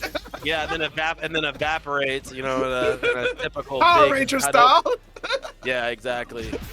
Nice whiff punish, stand light kick designed to kill is PickleStein owning that corner here. Ooh, what a teleport. Good Yeah, stuff and from we already PickleStein. saw the whiff grab too, so you know PickleStein's gonna use that to full effect, and to full effect he does. Alrighty. Back at it. Nice command throw. See, PickleStein's going to try to run this all the way back. I know, we saw SolidxPanda. He was down 0-2 and made it a game. See if PickleStein can do the same.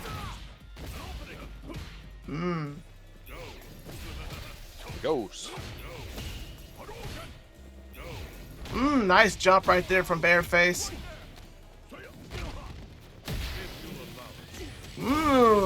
I think Bearface been watching a lot of top player matches. He had the right answer on that Amnesia. Jab, jab into ESDP. Yep. Good stuff. Yep, get some damage on the board. Use the invincibility frames to sail through the shrapnel. Correct. Sparks, whatever you want to call it. PickleStein, good spot to be in right now. 90 seconds, both players sitting at level 3. PickleStein threatening level 2 if the opportunity. Excellent long-range roundhouse for that anti-air control, something Bearface gonna have to take stock of. Cannot afford to trade much more life for that vector of attack. Back and forth now. PickleStein looking, trying to find a way in. Bearface meets him with a fireball. Just slides through. Correct. Slides through with that drive rush past the EX spikes and right into a burned out PickleStein. Oh my goodness. Does not get any stronger than that. Bearface has the corner again. And he really wants to put the exclamation point here on this. Damn. Bearface 3-0 over on PickleStein. Good stuff to Bearface. He says, thank you for those $30, PickleStein. We appreciate it. All right. Well, in order to even claim that $30, he's going to have to defeat the one, the only, Jewelman. Jewelman from Texas. One of the top premier Honda players in the country. Doing it work. He did win. I told you guys the 10th Dream and Play online tournament. That had a $50 pot. So Jewelman's just trying to add some more money into his pockets right now. To see if he's going to clutch it out or if Bearface is going to be able to accomplish something that not many people have done so far in this bracket, which is to beat Jewelman. All right, so thank you guys for staying with me. This is your boy DatVip, and I have my co-host Robbie Votal here with me. Dream and Play Online Street Fighter 6 Round 13. We are here, ladies and gentlemen, at Grand Finals. Give it up for Bearface and Jewelman. We are going to go ahead and get this underway, but before we do so, just want to say again, thank you all for the support. I love it. I appreciate every single one of you guys. And if you do me a favor, please make sure you hit that follow button so that way I can get the subscriptions. I'm trying to get partnered on Twitch. We are already partnered on Matcherino, so slow and steady wins the race. This stream, this platform is going to get bigger and stronger, and I cannot do so without your help. So thank you guys. Yep, so we're going to go ahead and get into Grand Finals. Jewelman on Honda versus Bearface with the modern Ryu. So Jewelman only needs 3 games to win the entire tournament tonight. Bearface got to win 3 to reset and run it all the way back loser side. Jewelman, Honda, Bearface, Sharp, Ryu. So Jewelman has shown enough focused ground game, just sprinkled in enough of the kind of chaos in there. Bearface has a, all things considered, pretty advantageous matchup here. Honda versus Ryu. Honda, no fireballs, few ways to get around him, namely level 2 and well-timed butt slam. There is the first setup. So meaty butt slam finds its mark. Got to go for the early DI against Modern. Do not want to give them a chance to try to react in any shape or form. Bearface been in worse situations like this to see what he can do once he gets back to the green. Presses on wake up, catches a roundhouse for his troubles. Jewelman draws first blood. Plus frames here. Caught trying to get out. Jewelman has now established the command grab. So again, pay attention to how Bearface tried to either up back or walk out. That was just a straight hit. That was not a counter hit. Good zoning here. Bearface 2 for 2. 1 crosscut, 1 regular DP on the board. EX Dragon Punch. Jewelman happy to take the meter, but Bearface still huge opportunity here. Gonna try to hold on to that meter. We go mid-screen. All he's just doing right now is winning off neutral. Not a lot of big decisions, not a lot of big guesses. That would be up to Jewelman. 1 touch and a critical art is all he needs. Stand light kick though, getting a little too greedy with the hands. Again, just because you got the Praise the Sun on, Honda's down punches does not give the hands additional frame advantage on block. It is additional frame advantage on hit. Speaking on hit, right to the chin, Jewelman taking this level 3 from Bearface. Last bar in burnout. Will you take damage? Will you try to jump out? Will you get burned out? Oh my goodness. Jewelman in trouble. Needs this game. Level 3. So Bearface going into the grayscale, huge life lead, even with critical art on deck here. Even with life, still huge life lead. Not a lot Jewelman can do neutral-wise. Has to keep hammering these headbutts in. Bearface has the DP though. Have to respect it. No crosscut other side. Oh, chill throw. Oh my gosh. The command Bearface throw, stays elusive. yeah, the command throw was just barely off. Just off. Yeah, I'm surprised that Bearface doesn't DP these headbutts. He's using modern mode, so he should be able to react to the sound. That's what I was worried about that, Dap, and maybe it was just Bearface saying, I'm gonna be patient. I don't want to force a trade in case I'm a frame behind, because right now I am way ahead. Bearface is Ryu looking dangerous. So at the spacing where Jewelman wants to try to like command the neutral with the stand medium punches, Bearface has been very active in that spot. That's where he got chewed up last time on the counter. So Jewelman doing a great job adapting and saying, okay, I recognize the stove, I won't press it. Changes up the timing too of that meaty butt slam in the corner. Jewelman can't get the reaction out. Bearface, a lot of meter, got to burn one out of the clip. Correct. Strong stuff by Bearface. Again, staying optimal, staying relevant. Glad he didn't autopilot there, let those 2 bars fly. Nice punish right there from Jewelman. Absolutely, that is the spacing battle that Jewelman desperately needed to win. Bearface, though, again, man, I keep saying the word elusive, staying so smooth with the movement. The decisions on point. Doesn't get baited on that jump. That was one he saw earlier. The DP went flying. Opts to just parry the butt slam. Jewelman looking for a whip punish with headbutt, but instead met with Hashirageki after Hashirageki into a DP for the neutral jump. Jewelman, perfect parry here. Takes the opportunity to attack the drive gauge, but still cannot get over Bearface's DP level 3. Bearface is 2 rounds away from resetting this bracket.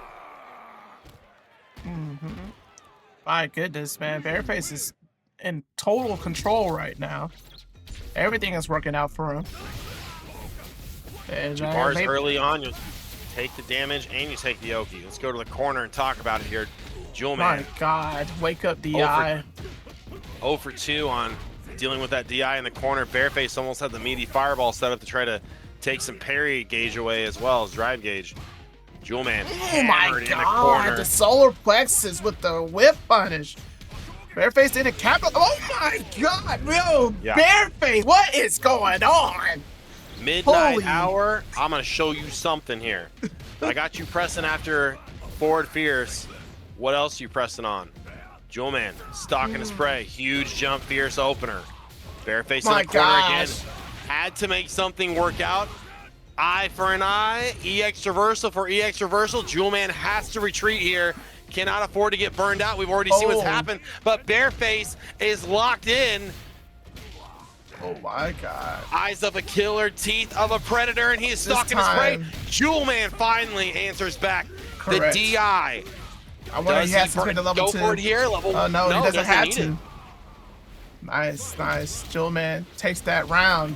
Definitely needed to. Nice jump right there. Getting the party started. Very good start on this round. He really needs to get this one so he can get a game on the board. Or Bearface reset the bracket though. Send Bearface again, just back to the wall. Oh, tried to headbutt the anti-air, but the jump in. Got crossed. +3. Still has to hang in there. Oh no. Oh, Jewelman, huge gift there on the crosscut. You have got to cash out. And Jewelman absolutely heads to the gym cutter to put a W on the board. Man, Bearface didn't even need to go for that reset there. Just take the damage. You still had the life lead and everything. My goodness, he was just too thirsty for that. I really like Jewelman, being stubborn enough and saying, I am jumping out of this corner come, hell or high water. Correct. Again, both these players been so close to burnout at the very start of these rounds here, and Bearface once again finds himself back to the wall. Oh man, that is a Jesus wept anti-air. You did everything right, and for some reason, Ryu threads the needle. Oh my goodness.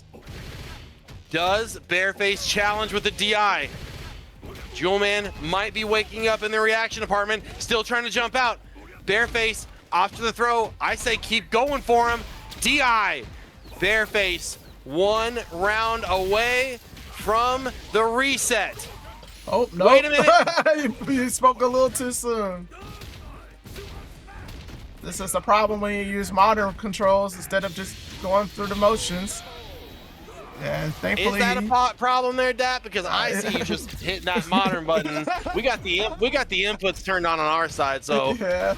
or at least I do, so I can see the I can see the effort. Let's just say that. Okay. I'll give it to him. Oh no, but the DP just does not come out. All right.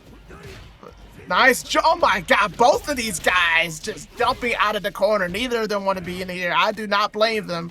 Holy crow. Holy crap. Oh, man. No. Max range, level 3. This might no. Ops Oh for it. my God. Another one. Bearface no. just so Too late on the punish. Oh my God. That was so risky. That was level 3, Dap. Yes. I think that was level 3. It had to have been level 3, man. So, All right. big question here. Does Jewelman continue to press with these EX command grabs? He hasn't really gotten punished for it yet, but it has been, a net loss on terms of meter. Catching Bearface walking back after all these butt slams, Jewelman might have a route to attack, a vector of which to capitalize on, but will he get a shot? Will he survive this corner? No. Bearface punishes that down forward fierce punch. Oh my gosh, you almost had that punish there. Guess for game? Oh Wow, my gosh, what a back medium kinda hit. punch. Here comes Jewelman. Yeah, go ahead, cancel. I don't think this is gonna kill, but it's gonna put him in a tough spot. I'm pretty sure this is dead. I am in fact wrong. Just a little, just barely. Oh my God, he did! He woke up with the crouching medium kick. Yo, Jewelman said, you won't. And Bearface is like, ha ha ha ha. Oh my gosh, you thought. Good stuff to Bearface. He resets the bracket, ladies and gentlemen. We are now back at square one. It is a dead sprint to the end here. Mm-hmm. Jewelman Honda sent to loser's bracket. Technically, Bearface still riding that line of 3 games and I'm out. Correct. Just like a cornered animal, though, he has been playing ferocious, deadly, a true predator, stalking his prey, never blinking once except for when that PS4 has to hit that loading time. Jewelman walks right into that EX fireball. Early precedent set. A little bit of whiff punish, a little bit of neutral, a little bit of jumping in with the fierce punch is Jewelman again, back on top of Bearface. We've seen Bearface in the corner a lot. There's a little meaty we haven't seen in a while. Throw off that wake-up parry timing. Meaty light kick, stand light kick. Jewelman finally gets the anti-air headbutt he has been trying to snipe out this entire time to little to no avail. Nice little bait right there. Bearface very smart not to bite on it. That's the neutral jump right there. Could not get the headbutt out or the butt slam out in time. Overhead rings the bell. Bearface up right now. Can't get out of the corner. Again, Bearface being very low commitment right now in his pressure in the corner. Says, I do not want to risk a wake-up headbutt or a super to lose my spot. And if you're going to get out, you're not going to get out without damage. Ooh, almost got to see whiff punish there. Player still not quite used to it, though. That is the Season 3 nerf on Ryu Solar Plexus. Goodness. Yeah, so Jewelman wants the corner here, any cost. Any cost. Walk these fireballs down. Bearface has the spacing, staying relevant, still anybody's game. There's the level 3 he wanted. He was like, that one was designed for the headbutt. So, you are Jewelman now. It is a reset in the bracket. Bearface has got the streak going. You are 1 round apiece. However, the 3 bars are yours to do whatever you want with. Perfect parry looks good. Parry. Not opts for the back throw. Instead, Bearface is going to say, I will take the corner no matter what with the better damage. Hey, man, there's that, is that TCSDuo tech we saw earlier, the drive rush into DI? My gosh, man. All right, I think Panda Jewelman is going to regain the lead. Yeah, this should be dead. No, it's not. It's not. Oh my Pixel. goodness, Magic Yeah. Pixel. Oh man, wow. walk up with that little frog hop kick that Yeah, this, Bing. I hate Hit you that. with the I hate toes. that move, man. It looks so ugly, but it does its job. Nice. Good headbutt right there from Jewelman. What an interruption with Bearface using the target combo or the auto combo. I keep calling it a target combo because it might as well be. Well, it was smart for Bearface to kind of read that button timing too, because Jewelman trying to walk back and get extra spacing. Correct. Bearface finally had enough of the corner pressure of the XDP, and I really like that drive rush there from Jewelman. Really hammering it home. It's like, no, you'll get on the corner when I let you. When I let you, I mean, you're going to turn green no matter what. Try to get that throw loop. Almost got that Fierce Punch clip. Talking about clips. Bearface, okay, very smart not to let that DP rip. Another Ocho throw whiffed. So, but again, to very low consequence. Like Jewelman using the light hands, the target combo into light hands, light medium punch into hands to try to burn out the Ryu player. Will he challenge with the DI here? And it's Bearface ready. Here's the DI straight through the fireball. Jewelman. Huge precedent. So again, you got to look at the situation. Is that going to deter Bearface from using fireballs? Correct. Early plus frames, didn't believe in it. Jewelman tried to go for the reset Street Fighter 4 style, saying, I'm going to end my combo voluntarily and down back so that you sail off to the moon. Nice Another one. level 3 right there from Bearface. Should be able to So- burn Jewelman out. Yeah, I like this for Bearface because this is a giant freaking wall for Honda to overcome. Now he can still land it. A hit right here. A butt slam right there. A butt slam here. I caught him low. That VIP. No, he didn't go for the super. Yeah. Oh my gosh. Oh my. Raw hands. Are you Yes. kidding me? Yeah. That's like the Honda special. A lot of Honda players, especially even SolidxPanda, he does that. You know, he just thinks that the opponent's not going to be able to react fast enough. And yeah, Well, you're gonna it's get just clipped. like, it's just throw the hands out. Any Yeah. hit, like, Yeah, go straight into level 3. yeah, you just you cancel it. All right, so man, we go from a very dominant loser side round from Bearface to suddenly Jewelman up 2 straight, if that scoreboard is correct. Correct. Yep. Yeah, it is 2-win streak. So Bearface trying to flip the script here, has control of the corner. Jewelman been trying to jump out, but instead going to do it the red and black way, the double DI, put him in the burnout. Still challenging Nice that DP. time. Auto correct DP, and it doesn't matter, man. It does not matter. Bearface was really trying to nail in some buttons in some hard to reach spots. Ryu's like, so I threw the most powerful fireball I'm capable of throwing. And they go, yeah, and then what happened? I don't know. He kind of just launched at me like a torpedo and killed me. I don't know. I can't wait to see that in Street Fighter live action movie. It's gonna be fun Yeah. to see. Bearface, consistent as ever. DP. Double anti-air. Yes, sir. Plus frames here. How will he fight it? So he's gotten eaten up on that jab just about every single time Indeed. after the sumo walk. Oh my gosh. My goodness. Oh my goodness. DP just So completely don't scroll whiffed. up. Don't scroll up in chat. You don't have to go very far. Jewelman said time for gimmicks. So we play. He's playing solid Street Fighter around here. I don't believe it. Hold, calculated, Honda. Indeed. Nice parry Redo. right there. Put it down. What a bad dash from. No punish though. It doesn't matter. The Bearface staying alive. Just nice counter hit. What a perfect pair. Jewelman is just unpredictable right now. You have no idea if he's going to jump or just respect. Oh man, the Mike Ross, the full screen grab. Oh wow. Wow, smart. Gets out of the guess. Oh my gosh, this is gonna. Okay, I was afraid that was gonna whiff. Oh man, I am laughing right now. Like, Bearface is like, brother, I am tired of this. I need this level 3 to hit round the world. All right. Bearface showing some life here in the reset. Jewelman 2 rounds away. Bearface a little higher up. challenges after the EX butt slam, but gets EX headbutted for his trouble. Jewelman Nice. down to his last bar and a half. Chops him up. What are we gonna see in the corner here? We've seen the butt slam try to bait out the DP. Still stand medium punch. Absolutely just smothering. Just nothing but Honda palms all day. Jewelman once again on match point, on tournament point.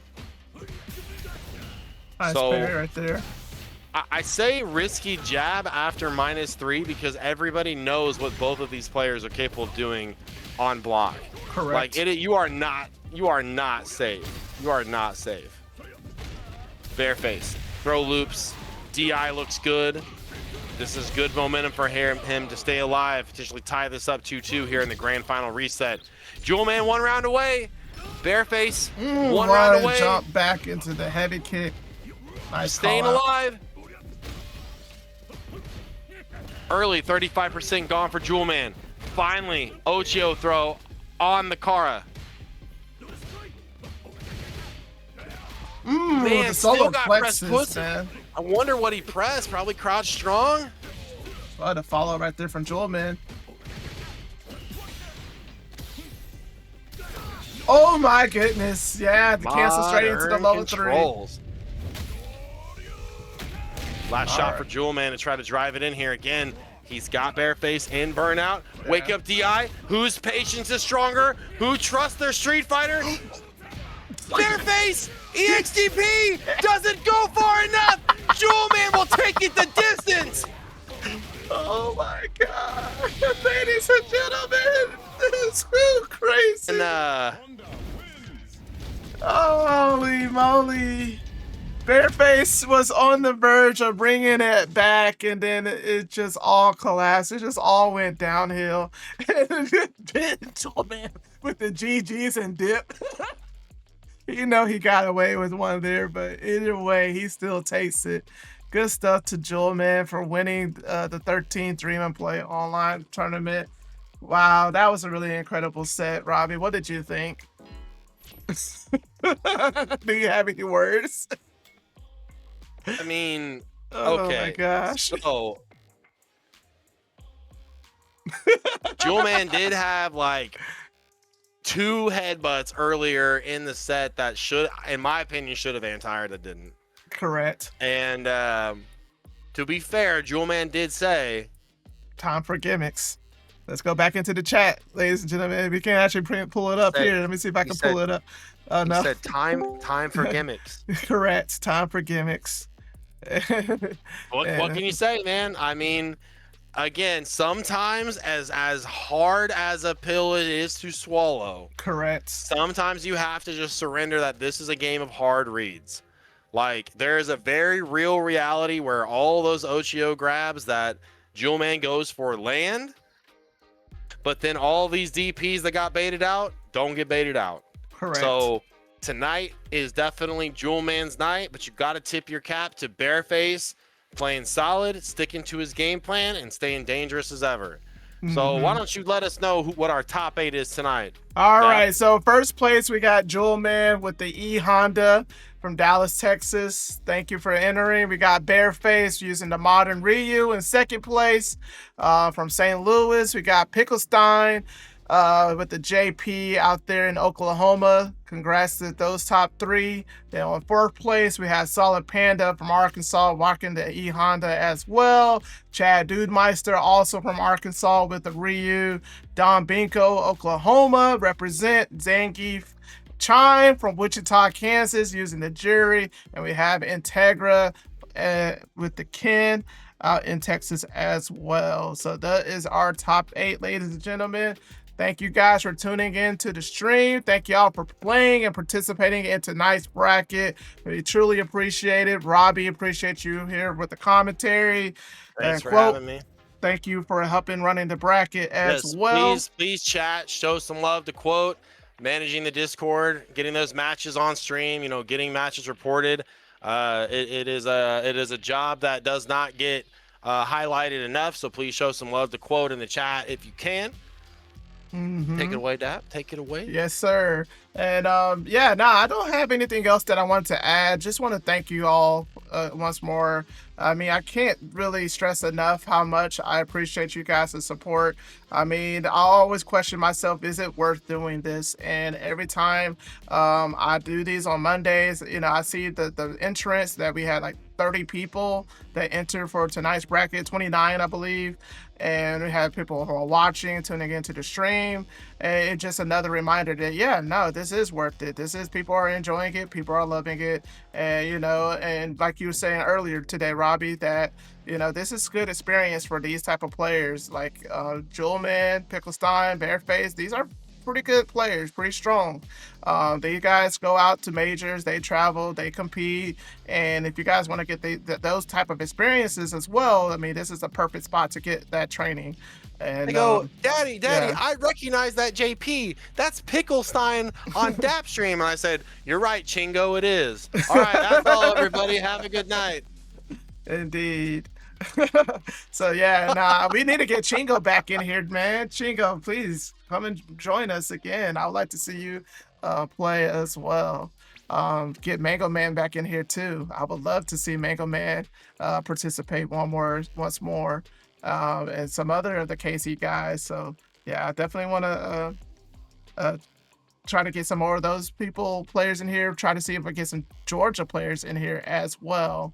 So again, thank y'all for the support. And I don't think I have anything else that I want to say. So Robbie, appreciate you one more time. And we'll be back in 2 weeks. Next week I will have an online lobby. So just keep an eye out for that. I'll make an announcement as well. So that further said, I hope you guys enjoy the rest of your week. I'll talk to y'all later. Peace out. See ya.